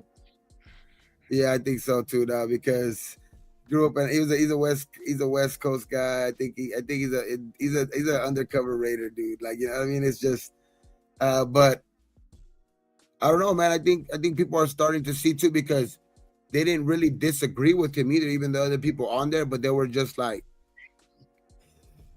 they were just I think they're still a little bit like waiting to see, like us too. Like I think they're still waiting to see what plays out with them. Like I think there's a lot of good things on paper that are looking, like that Yeah. that that the Raiders made a lot of good solid moves actually. You know what I mean, with adding the receivers that we got. Hopefully Thornton, like we're talking about, can pan out as well. Like Genty, Hope I believe in wholeheartedly. That he's gonna ball out since day one. You know what I mean? Gino's gonna be a major improvement. You know what I mean? Like signing this week, Jermaine Pratt is a big move. Like I know he might not be the best name or like that flashy name or whatever like that, but he's going to add a lot of needed depth to that room. You know what I mean? To the linebacker room. I mean, I like I said like earlier, I think we still can. I think we're still in very. I think it's still very open to where we're gonna probably make a move or two more. You know what I mean? I don't think we're totally done yet. Where I think we might not should get another we might linebacker. not get the Should names. get another linebacker. I mean, I wouldn't be mad at it, but I would more look at the corner especially, and like any Yeah, corner defensive back number help one. would be awesome. Corner's Like number one. but even like if we don't go get the names that like are out there, the flashy names like the the Jalen Ramsey's, go trade for him, or you know what I mean. I don't know why I keep forgetting the name of the food from Green Bay that just got Green let Bay, go. Jair But, Alexander. Jair Jair Alexander, Alexander. yeah, Jair. Like even though we don't go get any of them to like just adding depth to that corner room would be awesome though. Like obviously if you go get one of them two would be fucking amazing. You know what I mean? That would be put me into that very comfortable in saying that we have a very good shot at making the playoffs. You know what I mean? Like if you do a move like that, but just adding any, I think, depth to that defensive back room, a lot corner for me. But I would start to say that, Gabe. I would start to say no. that, bro. I would start to say, where we're in a good spot, competitive spot. If I was more, if I was solidified knowing what the hell is wrong with Wilkins and our cornerback situation, I'm not with JB and Eric Stokes That's back what there, I'm saying. bro. I'm not just with that.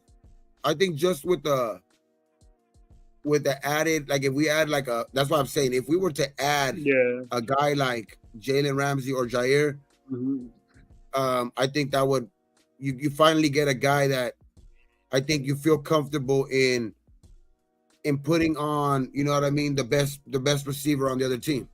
Like regardless, like I do agree to a certain point, Alexander can be a bad fit for a locker room at a certain point, but I also believe in like that sometimes happens in when they're like I just think that's less for me, just for me, and in my opinion, I think that would be less possible and happening with like with the Pete at the helm. You know what I mean? I think Pete kind of, not that he's any different or anything. I just think that he's just more, like they say, the player friendly type of shit, to where I think he gets players more, dog, to where I think Jair that be I think Jair would feel comfortable in a situation like that, to where he wouldn't be wanting to even be a distraction in that type of locker room like environment. But I get where you're coming from though, that like because of the, you know what I mean, but the things that he's done, like I get it, bro. Like, calling for the defense when you the fucking, you want your defense out there. You almost cost them to be, go out there on defense on overtime or shit like that. You got suspended for a game.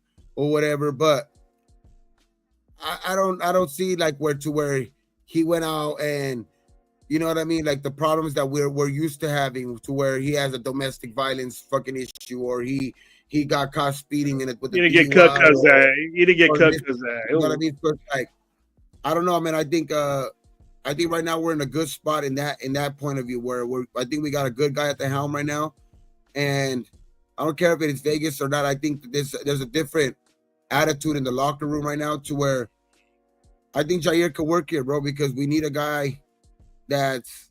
I get where you're coming from, but I think Jair could work here because we need a guy I'm that with could go out that. I'm with that. and cover the number I'm not one with and yeah. two. I'm with that as far as his attitude playing the game, but he gets hurt a lot, and you know that. That You too. know that. I mean, I And would love Jalen Ramsey, though. I would love a Jalen Ramsey over yeah, here, he's gonna but be. We're gonna have to pay him some money. It ain't like because he exactly. loves the Raiders. Don't mean that Both he's of gonna them, want a discount. He gets paid like that for both a of them. reason. But that's why I'm Yeah, saying too, like both of them were gonna be worth money. That's why I'm saying, like, even if we wouldn't get any of them to, like, just adding any depth or to, like, it's like you said the other day, where shit, I wouldn't mind even going to go get Stephon Gilmore. You know what I mean? Like, which that's a big I drop was off like from the two that. guys we're talking about. That's a big drop off from the two guys we're talking about. I obviously, but it's also like just adding depth to that room to where you feel more comfortable, even in this Veteran, yeah, knowledge of the game, even in this knowledge of the game, to where he could pass that on to some of these young guys. You know what I mean? Like that's even important at this point too. Like we're like I get where some people are coming from. Like, oh no, we don't need that old guy, or like you know what I mean? Like he's just gonna get burned or whatever like that. Like his knowledge of the game, even teaching these young guys, can be real big you'll know in what to do. situations and add a lot of depth. You know what I mean? What So it's like better, yeah, what better situation could you be in, if you get a guy like that, like Gilmore or, fucking Patrick Peterson, fuck, he played last year, bro. And those guys like that could be a backup, bro. A lot doesn't fall off just because the knowledge, the young guys might be better now, but just you ain't maybe not lose a step in certain situations or what team you're playing. You know what I mean? I would feel comfortable with Stephon Gilmore covering Diggs than I would JB or Stokes. You know what I mean? Because he's done it. And it wouldn't be a problem jumping into this defense because he's I think been especially there. early in the season, dog, because I think that's where Yeah, it's really beneficial all their mistakes. having one of those guys early, because he's coming like regardless of his age, he's gonna come out of the gates healthy. His body might not last as long throughout the whole season, throughout the whole rigorous part of the Exactly. season because he's older. But that's why I'm saying his knowledge of the game can pass it on to maybe one of these younger guys to where, later on in the season, he can take, more of a back seat, you know what I mean? Because he's, you know what I mean?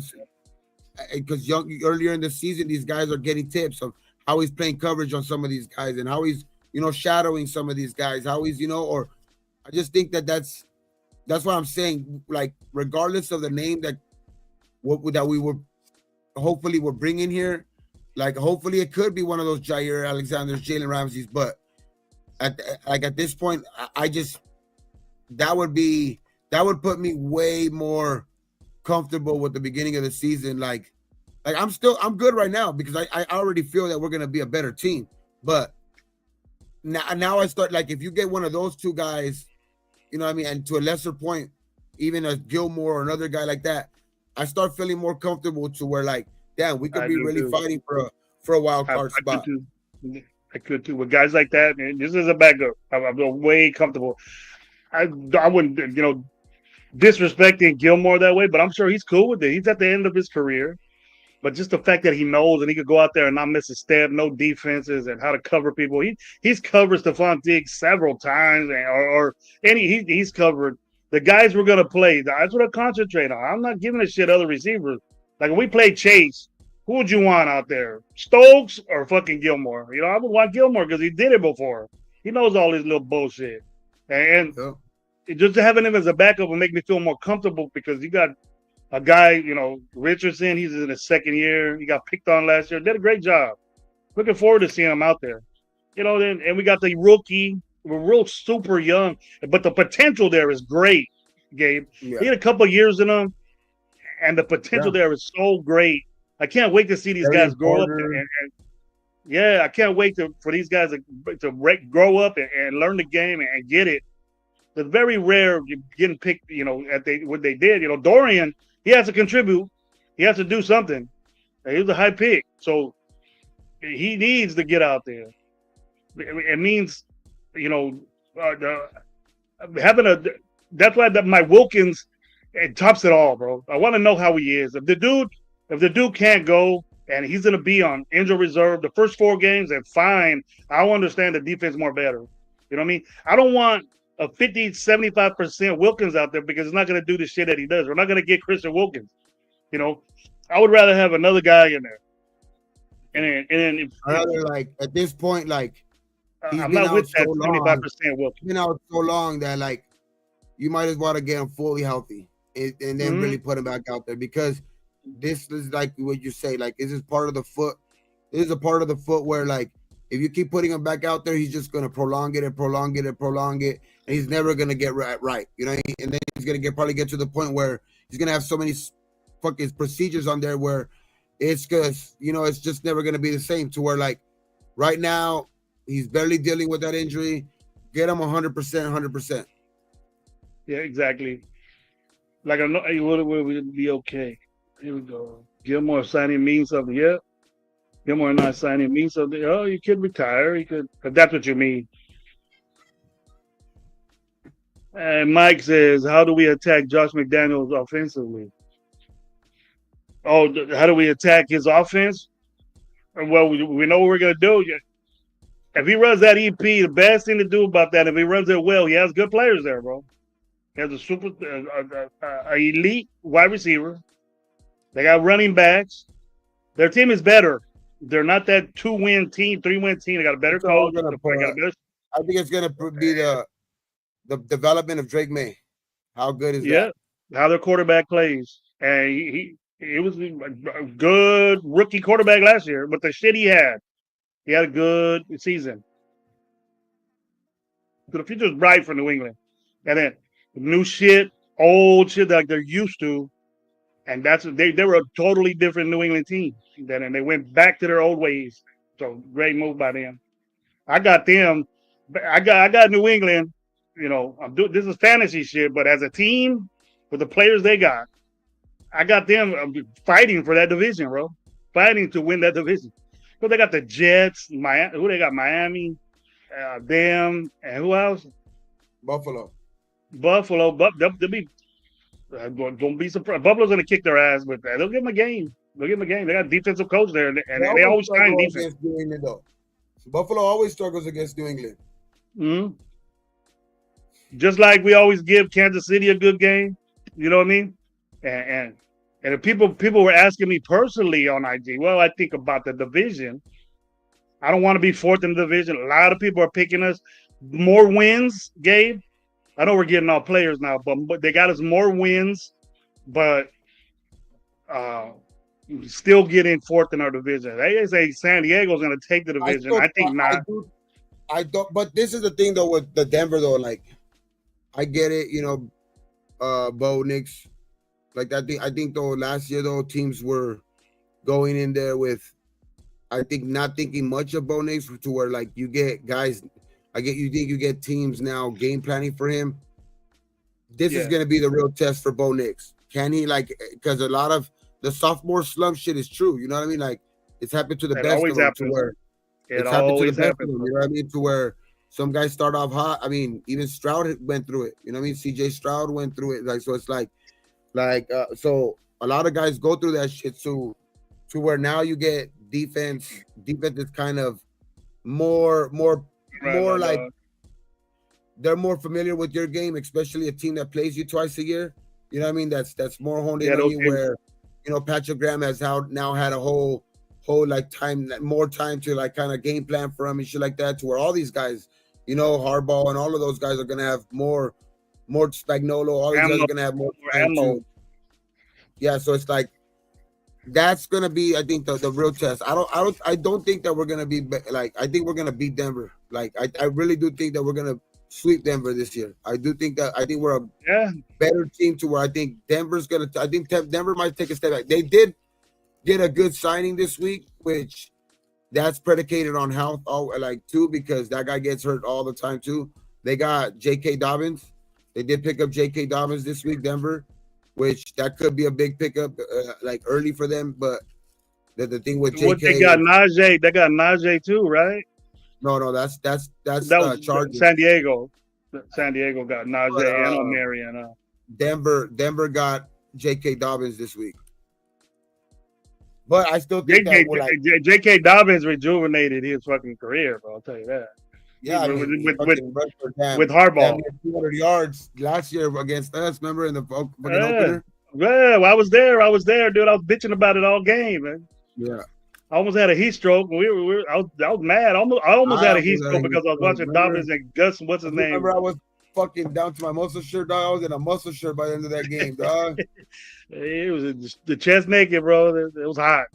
That shit was. Like, thank God the game in LA is later, so that's cool. But dog, like tonight, like yesterday night, I was at a fucking party, dog, and like it was 90 something degrees at nighttime. Dog. It was fucking hot last night too. Like it's 93 over here. September is still hot as fuck. September's hotter than right now, I think, and like. At nighttime, it's still gonna be hot in that fucking stadium. Dog. Hey, like, do we play him? We play him in September? Yeah, at LA.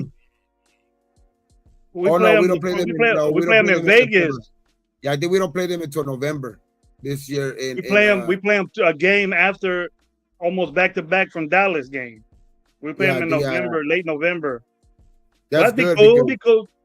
Nah, but even though sometimes those, to be honest, November's still like the climate's fucked up, dog. Like last year was still warm and on Christmas.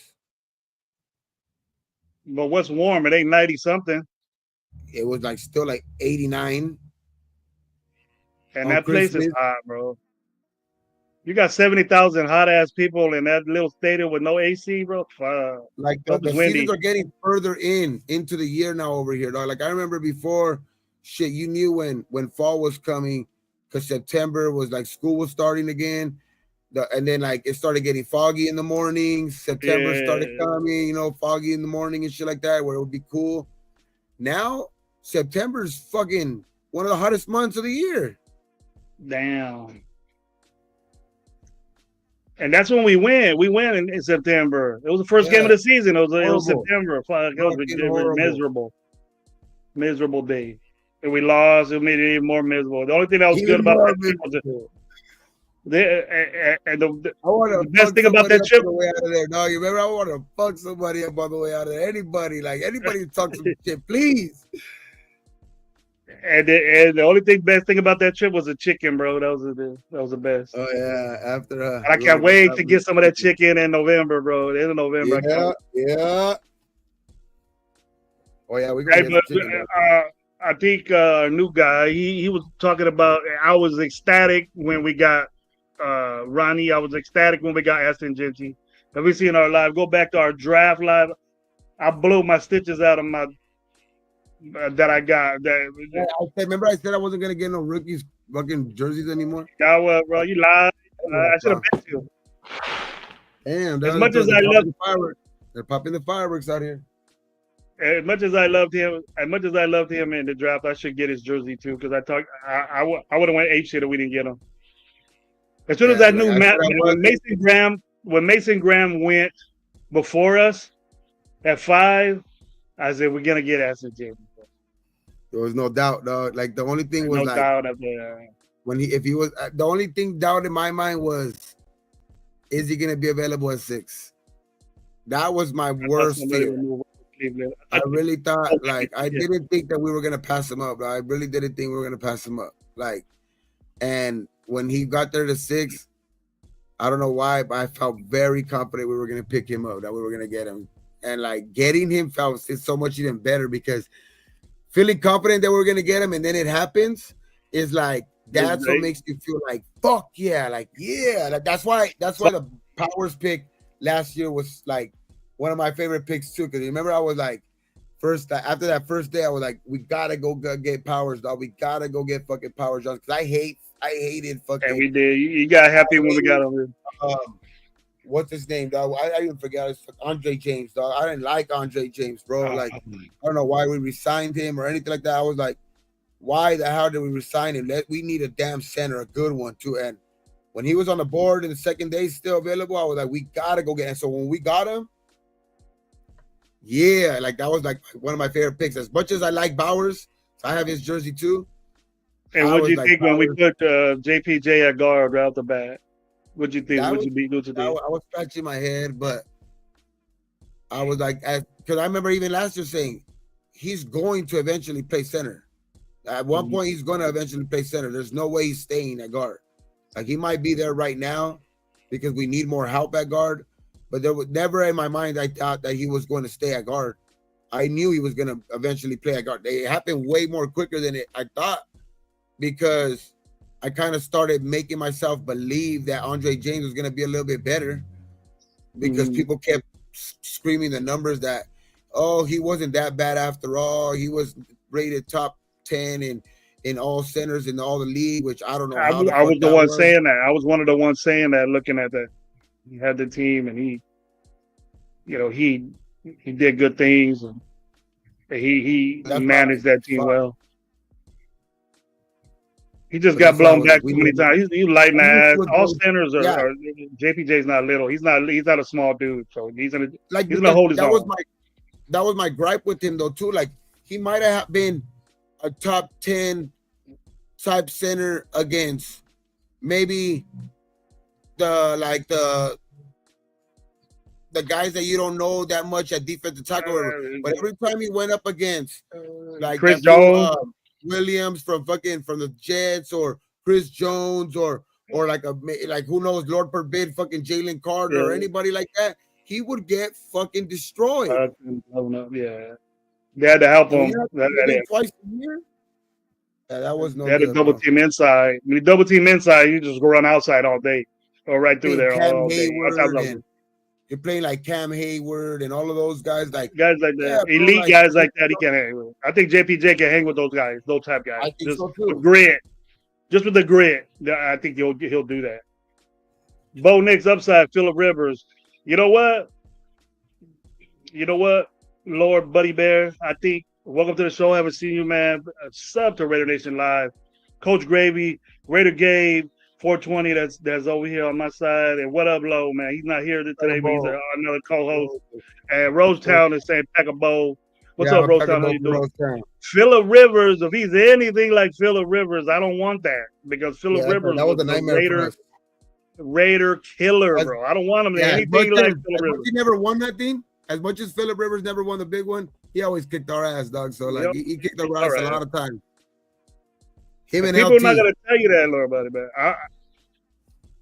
that's a big 1 year, bro. He's not Phillip Rivers. Phillip Rivers won a lot of games for them, but it was just coaching situation. Yeah, like that's what I'm saying. This is the year that's gonna. I think this is the year that will be better. Like, I'm not throwing no shade. He was a good quarterback last year, rookie, got his team to the playoffs. A lot of people thought that Broncos weren't going to be ready at that point yet, and I think they surprised a lot of people. Which I'm not throwing shade at last year. I'm just saying the best of them get that have a sophomore slump, dog. So it's like, I think this year will be the year where, like, we'll see if Bo Nix is for real. We'll see if Jaden Daniels is for real. Like, I think Jaden Daniels is for real, but we're gonna see all these guys if they're for real. You know what I mean? The Penix, JJ McCarthy didn't play last year, but he's gonna have to step up this year. You know what I mean? So all these second year guys, he balled out on us. We heard him, but he balled out on our ass. Yeah. That's when I started saying, I'm good with that Alec Kappa. What was he doing getting on your nerves, bro? He ain't even played yet. Was he talking? What's he doing? I like Alec Kappa, man. He's pinned in there at guard, so there's a competition at both them guard positions. And Parham is there at left guard, I believe. It could be right. One. What you think about that? Gabe Parham in the mix A couple of weeks ago, we were talking about Parham might be on the I like last Parham, dog. cut. Like I've always liked Parham at guard. I don't know why. I might be one of the few, but I've always liked Parham. I think that he gets the short end of the stick too because he was playing against like with two fucking in the middle of two rookies last year, and then especially at the beginning playing with Andre James and another rookie on the side of him, like with Mumford, which Mumford just fucking totally fucking kind of made me look bad with his take because I thought Mumford was gonna be better, but he ended up not being good at all, basically, dog. But it's just I think Parham though is going to be better suited now, like especially if they can move him back to like left guard, like and have him next to Miller and in between Miller and like have him in That's between where he like played his Miller and best Powell. ball, don't you think? He Yeah, I played think his you have best him in ball between next Miller to and Miller. then you get one of those other guys fight out for that other, the right guard. You know what I mean? And it's like I just think that's I think Parham is going to be pretty good, bro. I think Parham is going to step his game up for some reason. Yeah, you're one of the few. Like, yeah, I'm not saying it that much because I'm pretty sure we're gonna get grinded for this. Good people are ready to get Parham out of there, and I go, why? You know, he's good. He's light. He's a light dude, but he moves quick. He gets out quick. He can do that zone quick. It's just we can just do his job. It's different now. And the thing about Chip Kelly is that he really, really focuses on his protections and he does it the right way. It ain't gonna be like last year. I can guarantee you that. It's not gonna be like last year. His protections is he's a protection guy. He likes to run the football, so he has to be his knowledge of protections is gonna be and running the football the way he designs his play. The offensive line is first at hand. It's first at hand. It has to be. So he's an outside zone guy. He's gonna be polling, and he's good at that. He has good feet. So he's probably showing it right now. And then when it comes down, he slotted left guard number one. I think he works better with Colton Miller. Colton Miller is all pros, always nominated to be all pro guy, but he was injured last year, and they finally gave him time to kick back and not be hurt, playing hurt. So then after that, at the end of the season, he started playing great. Normal Miller. So we get that, and the Parham that we got next to Miller the time before, it'll be a good thing for us. I gotta call the fucking Local stick, man. Thank you very much, man. He's saying Happy Father's Day to all. I gotta call the guy that sprays for the fucking mosquitoes, dog, again because you got them out there, bro. You get all bit up out there? I'm getting bit right now, dog. On my legs. I'm like, I gotta call him tomorrow. He has to come tomorrow and spray this shit tomorrow because it's been like a month since he came. So that's the main thing, in my opinion. You got one of them little candles out there, bro. One of them little zappers. That's what I got. I got a little zapper. Yeah, but like I'm still so used to not having any of them back here because I usually have them come, but I have to have them fucking come out tomorrow. Like, you know what I do too, bro? It's because it's getting hot.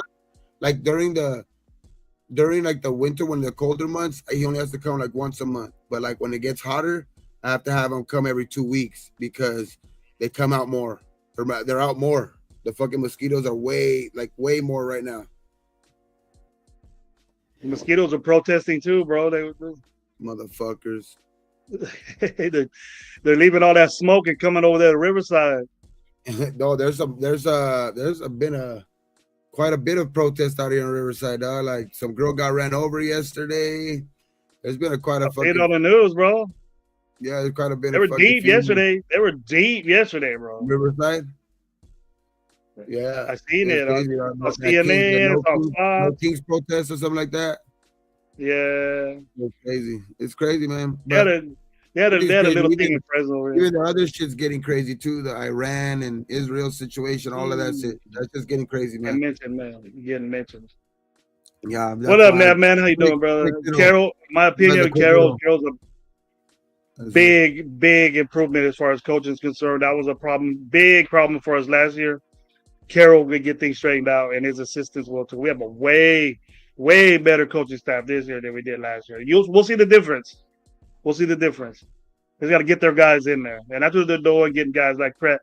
What do you think about this? If you think this is good, we got 3 linebackers with a pay that ain't even equivalent to what Spillane got paid.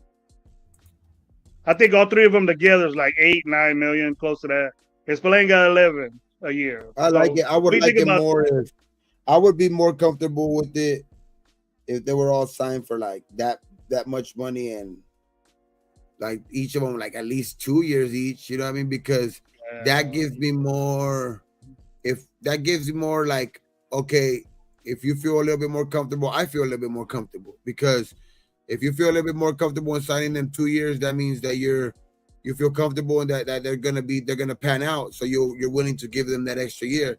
But when that's why I've been talking about this all off season. Like the 1 year things kind of just they're a little skeptical. Just like I don't really like them a lot, just because of the fact that they play good, you're gonna have to pay them a lot, right? And the 1 year deal always just tells me like that they're iffy on it too. That's the reason why it's a 1 year deal, because it's like you gotta show me type thing. Like they don't feel that comfortable right now.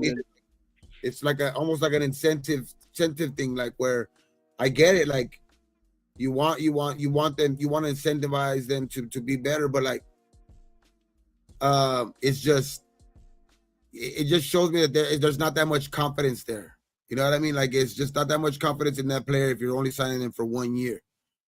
That's all. Well, it's like saying that they're gonna be trash or anything like that. It's just the 1 year thing always just tells me like they're not really comfortable in him either. I thought we should have kept Spillane around. He proved this point that he was a good linebacker for us. We should have went that way to do it. And Pratt and Spillane, I'm cool with that. Splat and Landon Roberts, I'm cool with that. Spillane and Landon Roberts, I'm cool with that. Even Devin White, but then I would feel more comfortable. We had Spillane in our linebacker room. I'd be more comfortable with that, because all those guys are better than Blind Diablo. Oh, yeah. They're faster than him, but I don't think that. He got his bag. I ain't hating on him. With the Jermaine Pratt and adding, I think Devin White and Devin White and fucking son of a bitch, fucking Landon Roberts. I think maybe as a whole linebacker class, we might be for sure lateral now, because I think that's a lateral move. When you pound for pound type, like when you're like side by side type shit, like maybe Spillane's still the top linebacker on that list, but I think adding the Jermaine Pratt thing is like to where like, okay, now I feel a little bit more comfortable that he's closer to that type of threshold of linebacker. And then Roberts, I feel more comfortable than Diablo. Like I feel more comfortable than Diablo in a lot of fucking guys that we could have signed, but I feel more comfortable in Roberts. And as a dead piece, I like Devin White to be in there for either one of those guys. When either one of those guys needs a break, you know what I mean? And hopefully they can get the best out of like Eichenberg and you know what I mean, the Amari Baileys too. So young guy. Like, yeah, so hopefully, and then the new guy too, the Lindenberg too. So hopefully those guys can pan out, and the 3 guys that are gonna be like that I said first are able to give these guys a little bit of leeway, like these young guys too, like to step up. So who's out of the names we got there, the ones, Jalen Smith's a good name, Devin White's definitely a good name. Which one of those guys you think won't make the cut out of all? I forgot about Jalen Smith. Jalen Smith, I think they signed him to like a very incentivized deal, so he's gonna need a ball out, especially because he's coming off of like, you know what I mean, a year out without football, and I think he has an uphill battle. I think the Amari Bernies are gonna have like the uphill battle. Masterson might I think he might have maybe an uphill battle. Those are the guys that those are the guys for me are the chopping blocks. Those I would say I would start off with those names. Right. The young guys? Bernie. I would say Bernie, the Masterson, and then like Masterson's not on our roster anymore. I don't even see Masterson on our roster anymore. Or if he's not, then I'm not that mad at it anyway. But Yeah. Devin White can be a candidate for that too, like because of he needs to step up now because hopefully there's a resurgence because he has been that guy before, but also in the last couple of years he hasn't been able to stay on a team too. So we got to be realistic too. Hopefully, Pete could get the best out of him, but if you don't start hearing out like good shit out of him, and that's another thing too, the Jermaine Pratt thing. I don't know, man. They might have, Devin White might have got his foot in the door, or been at practice already, or in these fucking training camps already, and they're like, damn, we're gonna need some help there to like addressing the linebacking position right when he became available, like literally like a day after he got released, showed me that like something in them said that they're not comfortable with the linebacking position, right? Because they must have seen something out of the guys that they brought in to where like they don't feel comfortable yet. Where I think that points to like maybe a Devin White type, you know what I mean? Like, because bringing in like a Jermaine Pratt, I think that he might be a candidate for that too. As much as I like Devin White and hopefully he can be that guy, but Devin White, Bernie, and shit, who else? If Masterson is on the team, I would say him too, but who knows, man? Gainer too. Hopefully Gainer could be too because he looks like he's a faster guy, longer arms. Hopefully he could be a mold type that Pete can, kind of likes, but I don't know. It's gonna be crazy. How many linebackers we still with last year? 5? Yeah, we kept 5. Like looks like it, but we got rid of the other Amari. We got rid of. I don't see Masters there nowhere around there. I hope he's not on our team. Yeah, and we got those two young guys, and the ones we brought in, they're all new. Everybody's new there except for Gainer.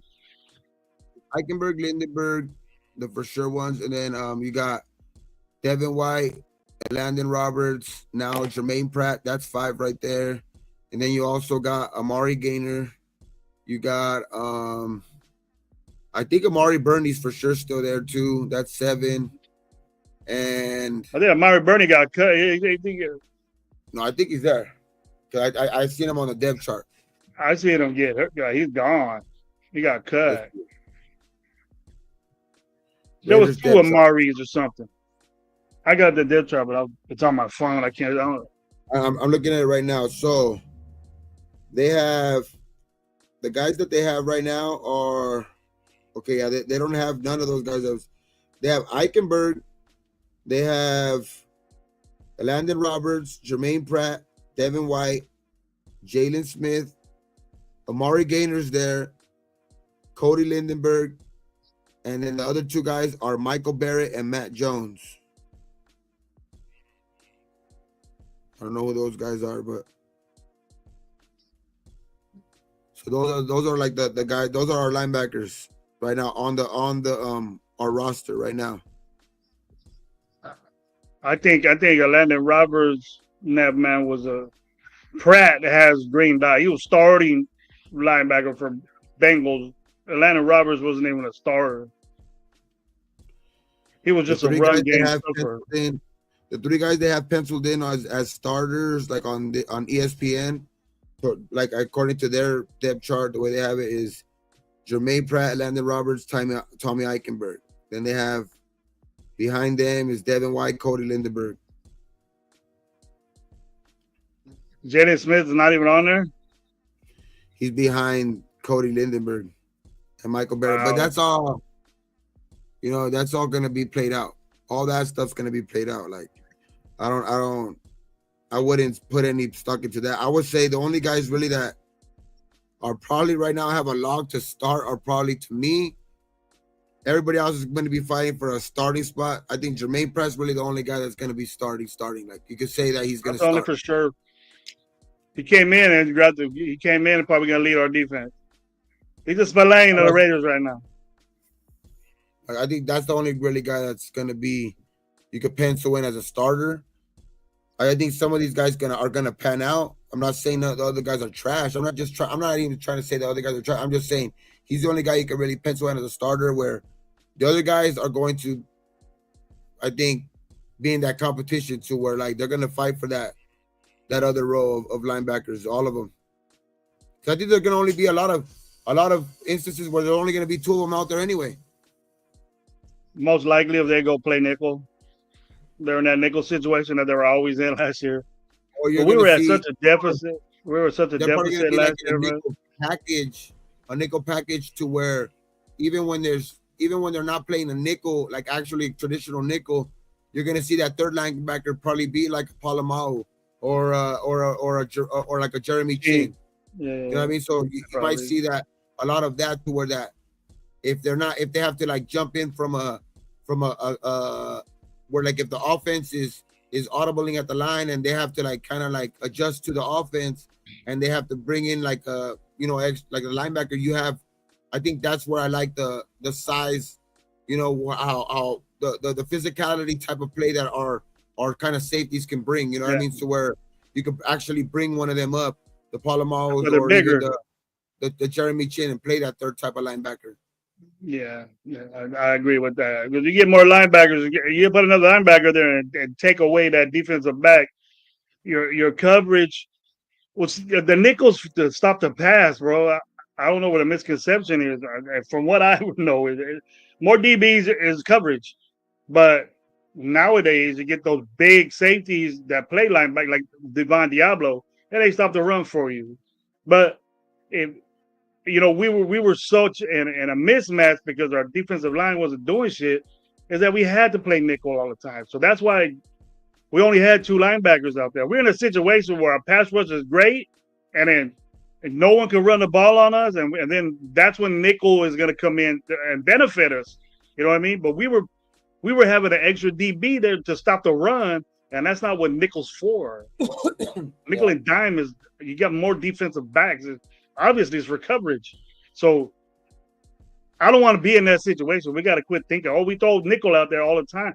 We were just in bad situations where we had to do that. But if we just get a basic, 4-3, and then have the coverage of that, those guys cover well. But that defensive line gets busy, we're gonna have a problem with our secondary at all. All of us know that. I don't want to be out there playing nickel all the time. No, that's not. You can play that, but shit, all the time is not good in my book. You can be good at it, but coverage.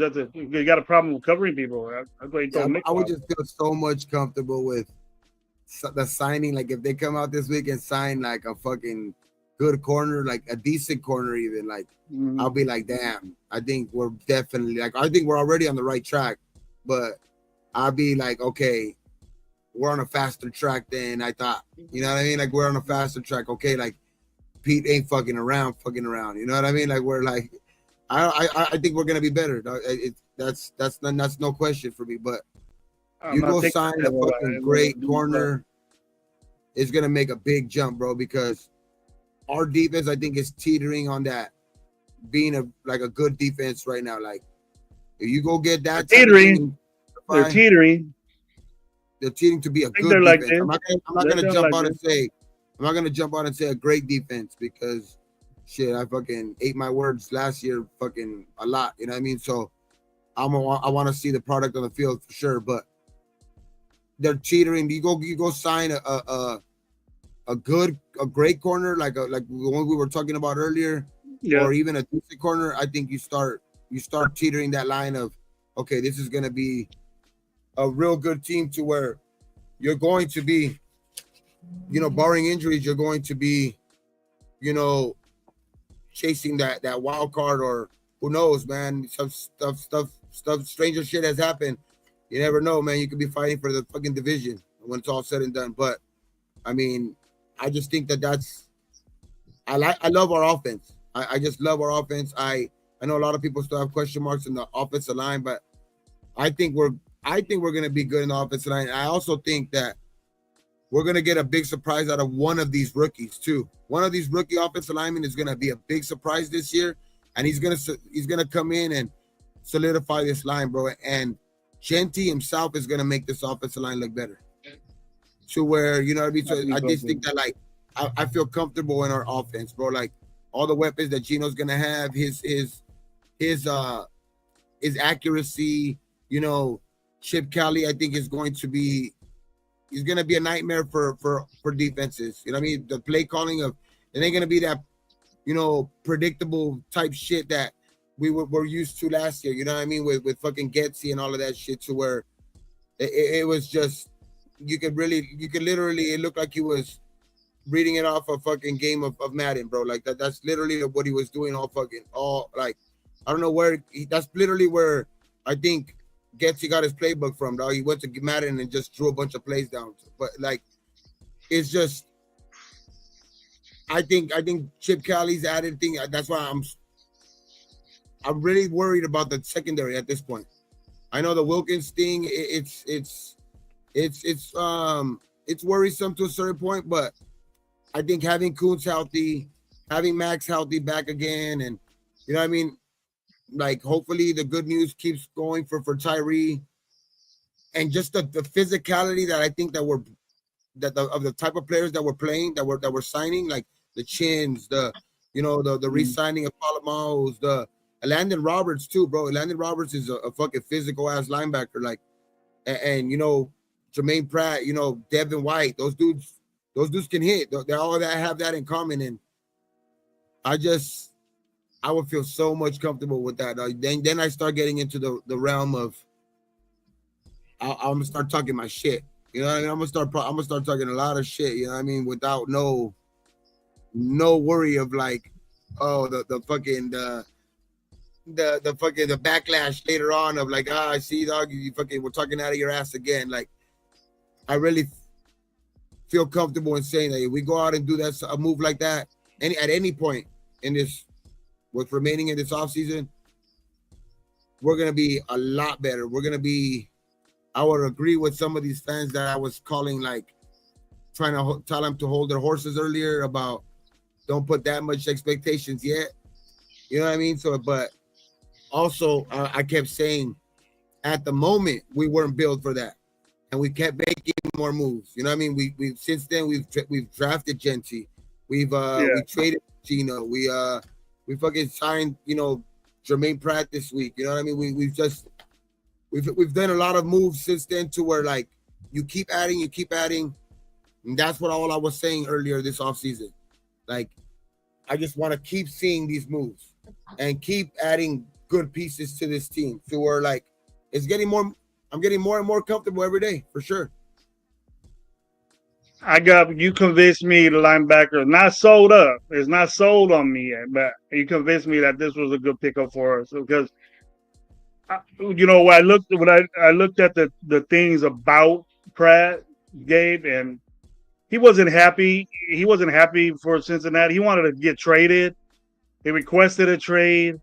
So I'm thinking, you know, when a player starts doing stuff like that, they're thinking he signed a contract, and it was a good contract, you know, decent one for him. And he kind of, like, they got pissed off at him because he kind of got that way. I want to trade, you know. Well, did you hear the Hilton news too?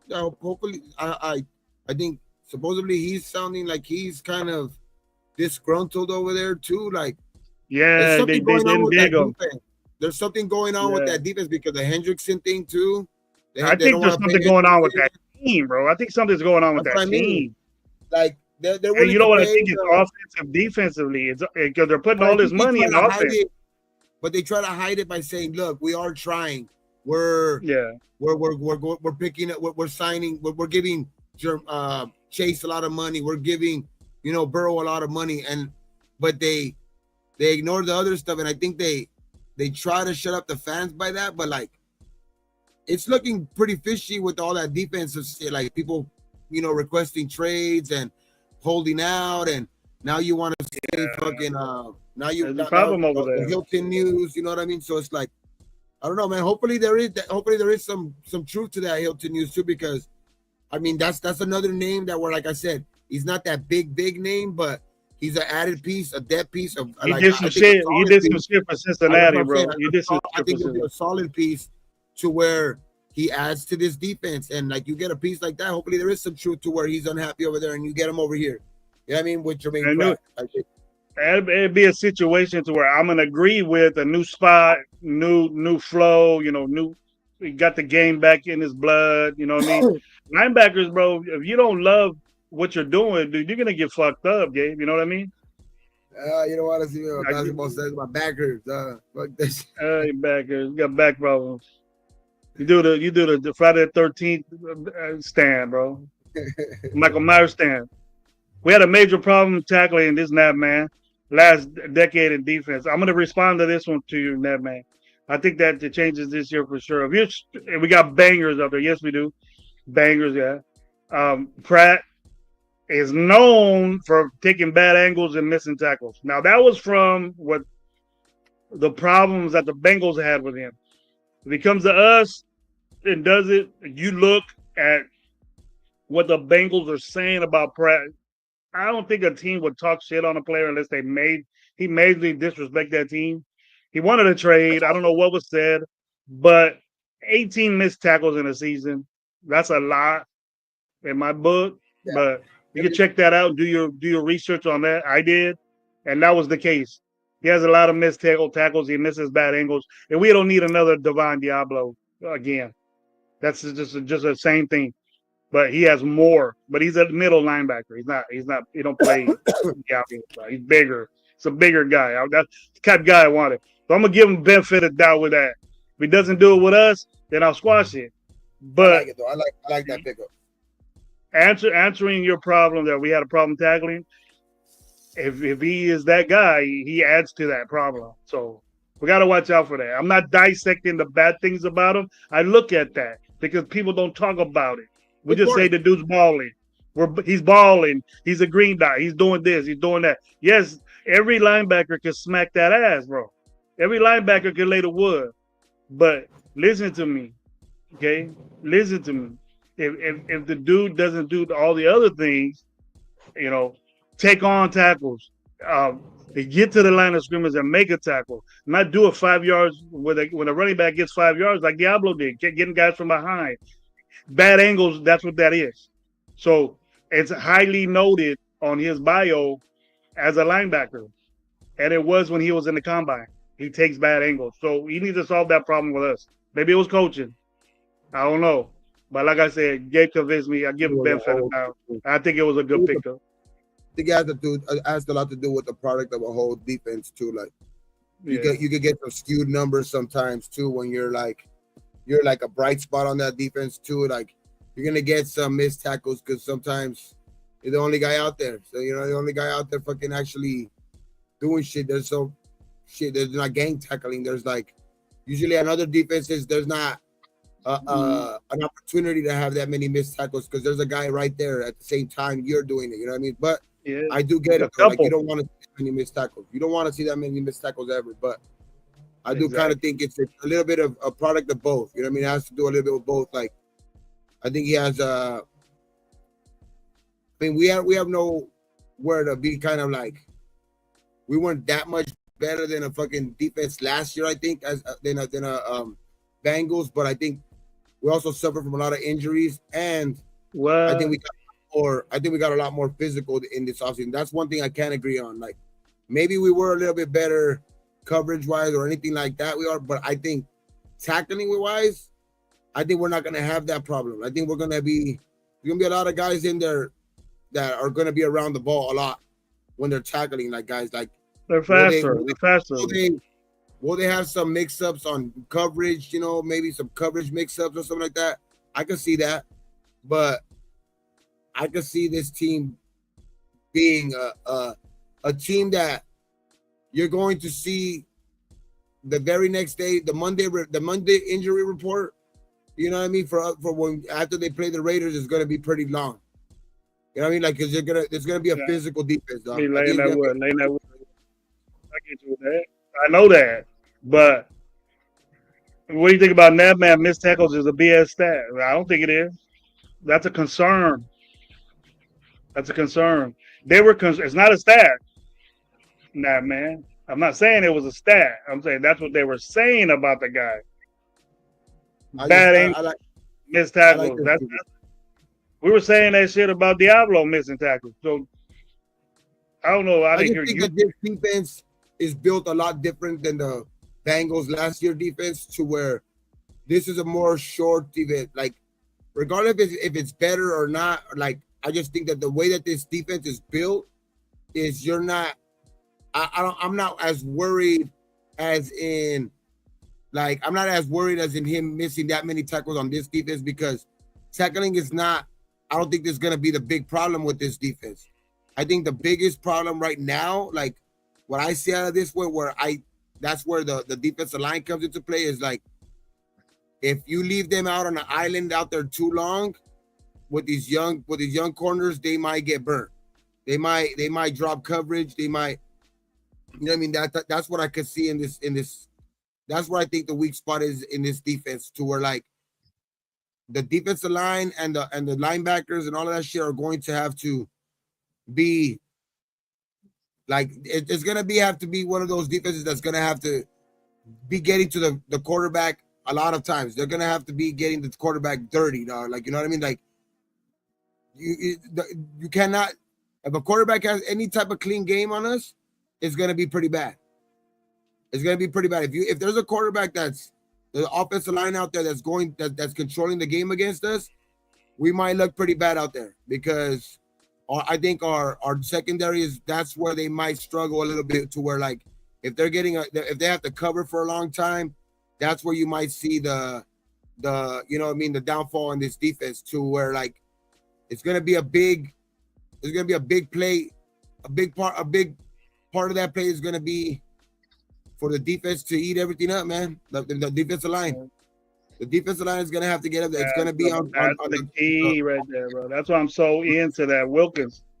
Max Crosby, on Coons, on Butler. You know what I mean? Tyree Wilson. Hopefully he can do something. You know what I mean? So it's like, that's why I'm saying, like, that's why I'm not as worried in those missed tackles as much as in, like, I would be if this was a defense that's more worried on just being like a finesse type defense, on, you know what I mean, like being like ball hawks out there and that type of shit. You know what I mean? Like a fast defense or anything like that. Like, this is a physical defense, to where that's why I'm not as worried about that stat in this defense, I guess. I guess the Bengals we're gonna outscore you. I guess that's what we're gonna do. We're gonna try to score 150, They had 60 really fucking no points. identity on their defense. They had really no identity. Like they had some cool players like in Hendrickson or whatever, Hilton, whatever like that, but like they had no sense of identity, to where, like, I could see the identity that we're trying to build with this defense. Physical, get to the quarterback. He fits that role too. Get to the quarterback. He fits that role too. He fits that role. We got guys that could blitz. Them guys could blitz too, because they're good run stuffers, so they could get in there. But that defensive line is my main key. I want to know if that's all together. And I hold back saying that. Max and Kuz have to stay healthy, bro. Thank you, baby. Good night. Max, Kuz stay healthy. I think they're gonna both have big years. If Max and Kuz both stay healthy, that's gonna be a big deal, because if they both stay healthy, I think they're both, like I said, they're both gonna have, I think, monster years, bro. Both of them. Defensive player of the year number, you think? But that's the only thing only question I've always had in Kuz. Can he stay healthy? Because last year was a big thing, and then, like, I know the first couple of years was a doghouse, but he had a couple injuries there too, to where he had to work himself back in, and then he got himself in the doghouse. You know what I mean? So it's like, it's injuries with him, I think. But if that's what I'm saying, if they're both stay healthy, Kuntz and Crosby stay healthy, I think they're both gonna have some monster years, bro. I hope they do. I'm expecting them to,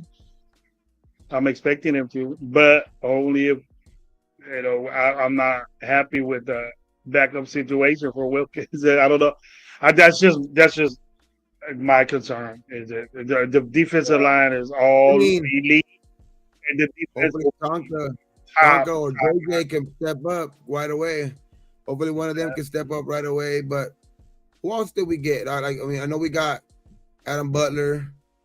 We got do we keep anybody from last year? Is anybody still around from last year? Maybe. Let me see the Maybe. depth chart real quick. I know that big old Australian dude, he moved a tackle or something, or offensive line. Yeah, Leki Fotu and Jonah Laulu. And then Andre Carter, we still have Tyree Wilson's slated right behind them. But Tonka and then JJ. We're gonna need a lot from these rookies, bro. We're gonna be. That's why I'm concerned because I'm looking in the back end of after Christian Wilkins. That's what I'm looking at. Bro, I just hope to God, like, if it's just like all smoke and mirrors type shit to where like they just need something to talk about to where like, and he's wearing that Buddha as a precaution, like as we hope that we are, that he is, to where he's healthy day one, because that's gonna make a big deal, dog. If he's healthy day one and he's out there to go out there and play and be Wilkins, be the actual Wilkins that he got paid to be, this is gonna be a very good defensive line, bro. It's gonna take a lot of pressure off of Kuntz and Crosby. You know what I mean? To where like, because he's a hell of a good player when he is out there healthy.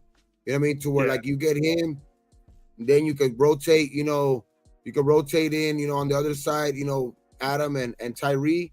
You know what I mean? And some of these other rookies too, to where like, then you start getting a good rotation, bro. Because you know Max never comes out the field, and I think Kuntz is trying to mirror that type of shit. You know what I mean? To like, if you get those two guys out there balling, bro, like health is the biggest question. But he can too, bro. I think Kuntz can.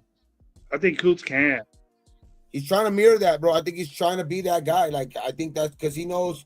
Because that's why I think that's the biggest reason why I think he came out and said he wants to. He wasn't going anywhere. Like he's not going anywhere. He wants to be a Raider and all of this shit. To where like, I think he sees, like, he looks a lot up to Max, and I think that I think Max is gonna push him to be that player that he is. Because that's why I'm saying it.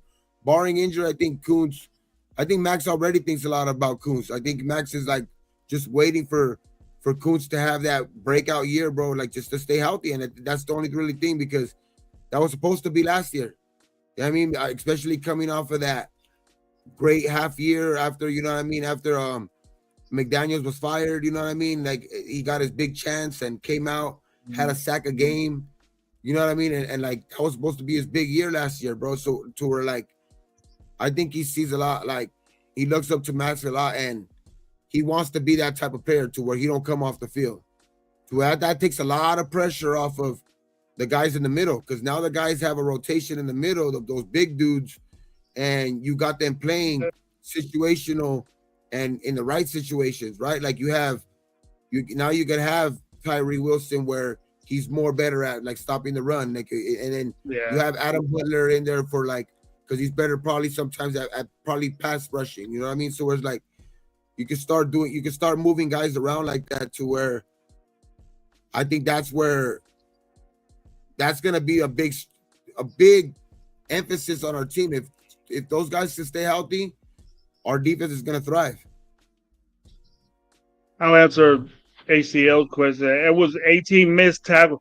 The thing that was said about him, that was what the number that they mentioned, and then they said he declined on the team. His play declined. That's why they cut him, and he wasn't got a contract and didn't perform at that level. He declined, and his angles was a problem for the team. You know, I think it's a team and him thing, and then they're just saying that about him. But if they are saying that about him, then it's a concern. You know, that's his bio that I got. That's the stats that I got. He had 18. They said it. But we look him up in the NFL, say put his name in there, and then you look at what, you know, I put in what was good about Jermaine Pratt, and I got everything that Gabe mentioned. He quick guy, he's a banger. He gets to the line of scrimmage, and The thing about it is that you could be set or a fast running back. Don't Linebackers not supposed to let that running back get fast. You hit him at the line of scrimmage. You take on that tackle or pulling guard, and you stop that running back behind the line of scrimmage or at the line of scrimmage. You don't chase a running back. You lost if you have to do that because they're faster than you. So you just got to figure. You got to know that as a linebacker, that your point is the line of scrimmage. You don't take steps back. You go forward all the time. That's what linebackers do. You have to do that. And missing those tackles is a problem. If you coach ball, just the fundamentals of the game, I'm concerned with. But Hey, I'm bro, sure you can the, recover from that. I think Pete's gonna like. I He's think gonna Pete's have gonna the coach put can his do that. It's influence a too coachable on Pete. thing. You know, he Yeah, was having exactly. problems with the organization. Probably wasn't in good mood. Probably was thinking differently about football, his team, but he knows what to do to clear that up. But that was just I have to say that because it's a fact. That's what they were saying about him. Young dude. So He's not. He's young. You know what I mean? He's young. He's still like. He's no slouch in the even in coverage either, bro. You know what I mean? He's had years with like 9 pass deflections. You know what I mean? 6 pass deflections. Multiple years with I think 3 straight Mike years Lopez, with what's up? with multiple interceptions. You know what I mean? So he's not he's ain't no slouch there either. So it's like obviously he could use work there too. But I just have we talked about it all year and all off season since we signed fucking Pete. Like that's what we're banking on, dog. So why not this guy He's too? right, I think Lava. he's gonna get and yeah, exactly my opinion. That dude was a captain on that team. Even though I was just not just the leader in tackles on the defense, just because he was out there trying to get his money. Whatever. He was obviously thought of big time too because he had that C on his chest, bro. Like guys don't just earn that for nothing. So it's like that's a big thing to me too. Like in this game, there's only a certain guys, and a lot of the times that C is placed on your chest because of the respect you have from your peers too, like the guys that are your teammates. You know what I mean? So so I having that C on his chest is a big deal too. Like that was a big plus for me too when we signed him. Like, damn, that dude was a captain on that team. He led the team in tackles, like, and every year he seems to be getting a little bit better. And it's just, yeah, bro. You don't just get a C for no reason. You don't get a C on your chest for no reason. Yeah, and then that's what I appreciate us doing that type of pickup. We should have did that first game. I know that he got cut late, but he, man, guys like that we could have got quickly. I don't know why we just ended up with what we got. I watched the reported missed tackles on Pratt. 10 of them were on him. Oh yeah, 10. I seen 18, bro. 9 were one-on-one and second level with the right receiver, right back. So I think missed either tackles way, on a receiver. Uh, I think like either way, like I just think that that's 10 is going a to lot. be less of an emphasis on this defense. To be honest, I think you're not going to see those type of numbers on this defense because there's just going to be more guys flocking to the ball, like on this type of defense, especially inside. Like I think inside in the game, like to where, bro, like you said earlier, the Bengals were the type of team that they just wanted to outscore you. They wanted to score. If you were gonna, their defense was gonna give up 35, but they wanted to score Mhm. 36. You know what I mean? That was the Yeah, type of shit that they had. Like, and they didn't, and they're not shy about it. Like they don't pay their defensive players. They let guys walk. There's guys unhappy there. Like there's a reason why that defense was at the bottom of the totem pole. Dog. Like basically one of the worst defenses in all of football because they're obviously you see guys unhappy. You see you're guys good, like man. Man, come on, man. just Don't think there that was way no about me. there was no identity on that defense. Like it's just I just I think that was a big thing of why you might see some missed tackles or here and there, but I think the talent's there, dog, with Jermaine Pratt. I I don't know. think the lack of talent is not there. Like having the C on his chest, I just think that's important. Like because that means I think he demands like not demands, but I think he earns the respect from his teammates, obviously. So I just think that's good. That was a great signing for me last week. Do we think we had a shitty defense? And we're saying Bengals defense was shitty, but they got an elite offense. You know what I mean? But that makes that defense look worse because our offense we were they were 25th and we were 26th in defense, Gabe. So we're saying the Bengals had a shitty defense. Our defense was just as shitty, For but sure. we didn't look like Bengals. They looked terrible because of their offense, bro. Because their offense scored so much at will that they can't keep up with any other team, even if they're bad teams. So that's their damn problem. I was thinking, like, everybody knows what type of guy I am, Gabe. You know I am, and I'm gonna check the dude Our out. problem too, though, last week, But I'm not and our gonna problem highlight last the year guy. though too. Our problem last year though too was, remember, like you said a lot too, was stopping the run, and I think that's where we emphasized this offseason. And that's We're why gonna I do think I that. feel more comfortable with that. And I mentioned what happens when you stop the run. You could Yeah, beat elite team. We could beat the Bengals if we stop the running game. And no matter if they have Burrows and all them guys, it's important to them. You know what I mean? Very important to them. And it's you could tell the difference. But I'm not gonna say, I don't like the guy. I'm picking on him. I'm gonna just bring out the bad. It was just who else would do that? I'm not gonna sit here. Oh yeah, he's gonna be a baller. He's a cap. I know that he's a captain. I know that, and I respect that. But a guy like me. I'm not gonna say negative, negative, negative. I'm gonna say, hey, this is a question that I have about. This is what's coming. Are we getting this guy? Are we gonna coach him up and let him be a different guy? Because I understand that he had bad situation with his organization. I understand that happens, and you can ball out for the Raiders. I'm expecting that to change the plays, change the coach, better coach, a coach that motivates you and makes you feel good. I'm sure their coaches, it's the organization that was fucking with them. You know what I mean? So now I expect them. Okay, I don't want 18 whatever missed tackles anymore. I don't want bad angles. Patrick Graham and Pete Carroll going to get that shit out of you so you can ball out for us. Big ball out for us like it hopefully, did the Bengals without those missed tackles. That's what I hopefully, want. man. That's what I expect from them.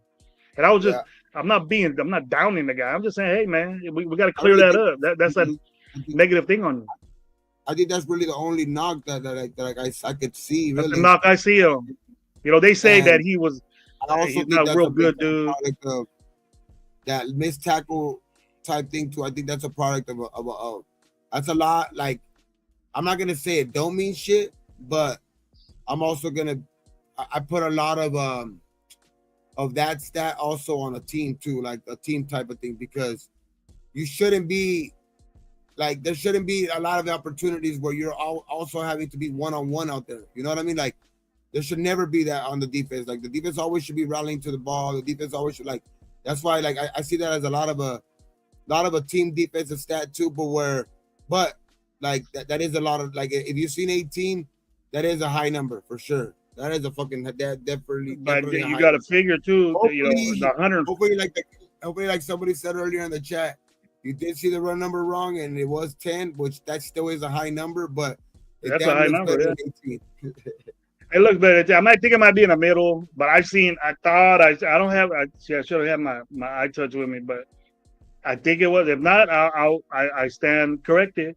I stand corrected. But 10, we No, but bitched even about 10 is still like other a people. high number, High. but like it's still better than seeing 18 out there for damn sure. But like, yeah, Yeah. like I think that's also, I do put a lot of that on a team defense too. Like, we should be preaching rallying to the ball. Like, good defenses, that's how good defenses are good defenses and stay good defenses, because there's never one hat on the ball.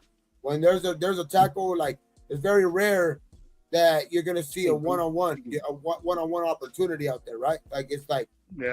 really the only time there's one-on-one opportunities is because somebody broke it, and like there's a safety. Should be getting those one-on-one opportunities. I mean, it's like, it's just, but hopefully that's I think that's going to be better this year for him. Like, I think you'll see that improve for sure, that number in that. And most likely, Gabe, I think the majority of those were like, that defense was, they only had one good defensive lineman and or a guy that pass rusher, and if he can't get there, then Pratt had to cover up for it, and then those running backs, once they get in space, man, they got out juked those 250-pound running. linebackers. You know what I mean? So a one-on-one on the outside with the linebacker is very difficult. But once you have an angle problem, if they're saying angles, the way he does his angles, that means you then your instinct wasn't there from the get-go. You weren't in the right position that you're supposed to be on from the get. So it'd be a different defense and coach better. Maybe he could sew that angles up. You practice that. You get coached that. And I know it can happen with him. But he ran that defense last year, so I'm pretty sure he's gonna do it over here. So there's your green dot in my book. With that experience, starting game. I also don't forget he got 143 tackles too. 143 tackles, 10 misses. You don't like that, but football guys won't like 10 or 18 missed tackles, and you don't like hearing bad angles. So you fix that, and then it can be fixed. That's what I'm saying. And I'm not saying he sucks or anything, but he's gonna get that fixed, or he's not gonna play. If he has a problem with that, you don't throw him in there. Bengals are in a situation where they had no choice. So yeah, they were all right with it, I guess. But at the end, he started having organizational problems, and they let him go. We're gonna benefit from that pick, I think. I think so. Too. So I'm happy with it. Well, yeah, man. Now we could get a corner like that. With I'll be all right with the defense. Shout out to the 25 watching us, man. Everybody's in the chat saying what's up. I hope everybody had a wonderful Father's Day. Missed 40 balls, still a good wide receiver. I gotta get up fucking super early. Gabe gotta go. Gabe gotta go, and so do I. I had a long ass day. I woke up early to eat breakfast. But me and Gabe, on behalf of Gabe, we really appreciate you guys being on with us. Don't think that Radio Nation Live is not going to start popping up again. We are. We just got to get together if it can happen, and we gotta get together on our own and get the dates and times that we can really do this, because it's tough. It's tough when you got, I'm not. School is out, so I'm cool. But expect Gravy to be on in the mornings, starting tomorrow, and talk about what me and Gabe have talked about at length again. So if I don't have it, it's cooler. I like doing that better. It'd be nice and cool in the garage. So it's hot right now. It's very uncomfortable in my garage. It's still hot outside right now. So we don't want to get Gabe all bit up by mosquitoes. For real. He's got mosquito. He got a meat mosquito problem over there. I want to get the West Nile virus, though. Everybody telling everybody happy birthday. That's dope, man. Radio Nation I'm sure we got wonderful dads out there that take care of kids. Again. Happy Father's Day to everybody out there again, man. Yeah, man, it's a day to be celebrated. I guess if all you guys dads out there, with your dads, grandpas, everybody, man, just say Happy Father's Day out there to everybody. It's not over yet. You can still go. You can still say what's up to your pals. Give them a call. You tell them what's up. Still got time. So Father's Day should be every day. Father's Day should be every day. Yeah, my dad, I should fucking shout out to my dad that he's up there, man. Yeah, people up there. Blessing, having them wonderful thoughts that you have. I told in the beginning, Gabe, that my been almost 30 years since my dad passed away. There's not a day that I don't think about him, but today I have much love and thinking about him. Too, same here, bro. 26 years now. Yeah. So 27. 27. Time flies. 27 years just passed, actually. Yeah, 27 years since Pops went away, but still fucking dear to my heart. So happy Father's Day to Pops. And yeah, for sure, man. Your Pop raised a good man, Gabe. Tell you that for damn sure. So yeah, man. Much love to you, man. Much love to you. But yeah, on that note, for sure, man. Thank you all, you guys, for sure. Go ahead, Gravy. On that note, on behalf of Gabe and Ray on What Up Low, we want to say thank you for being here with us tonight. I'll be on in the morning, and I won't let you guys down. I'll make sure I get my ass up and get motivated to do it, because I'm a day off. I ain't getting paid for that. And let Low start kicking down some money. Let Low and Gabe want to give me a little bit of change. They're the ones that get paid over here. They give me a little bit of the change. See, I don't get tires for my car and all that stuff. Gifts. I get a Nike shirt stuff, cigar, you know. But I Hey, loved it. It was great. this is the best year though ever for presents. Though I'm not gonna. Don't get me wrong. This ain't every year. This ain't every year for damn sure. That's good. That's good, man. You got a setup. That's good. That's great, man. Good to Yeah, hear. that's cool, man. Yeah, so this year was definitely for sure a good one. All right, guys. Thank you for being here. Don't drink and drive. Stay safe. Appreciate what you don't got, and appreciate what you got. Whatever Low says, I forgot. I'm sorry, I messed that up. But you guys have a wonderful evening. Stay out of the heat. Me and Gabe will. So on that note, Gabe, let's go, man. 1, 2, 3. Raiders. You guys have a All right, wonderful evening. for sure, man. You guys have a good one.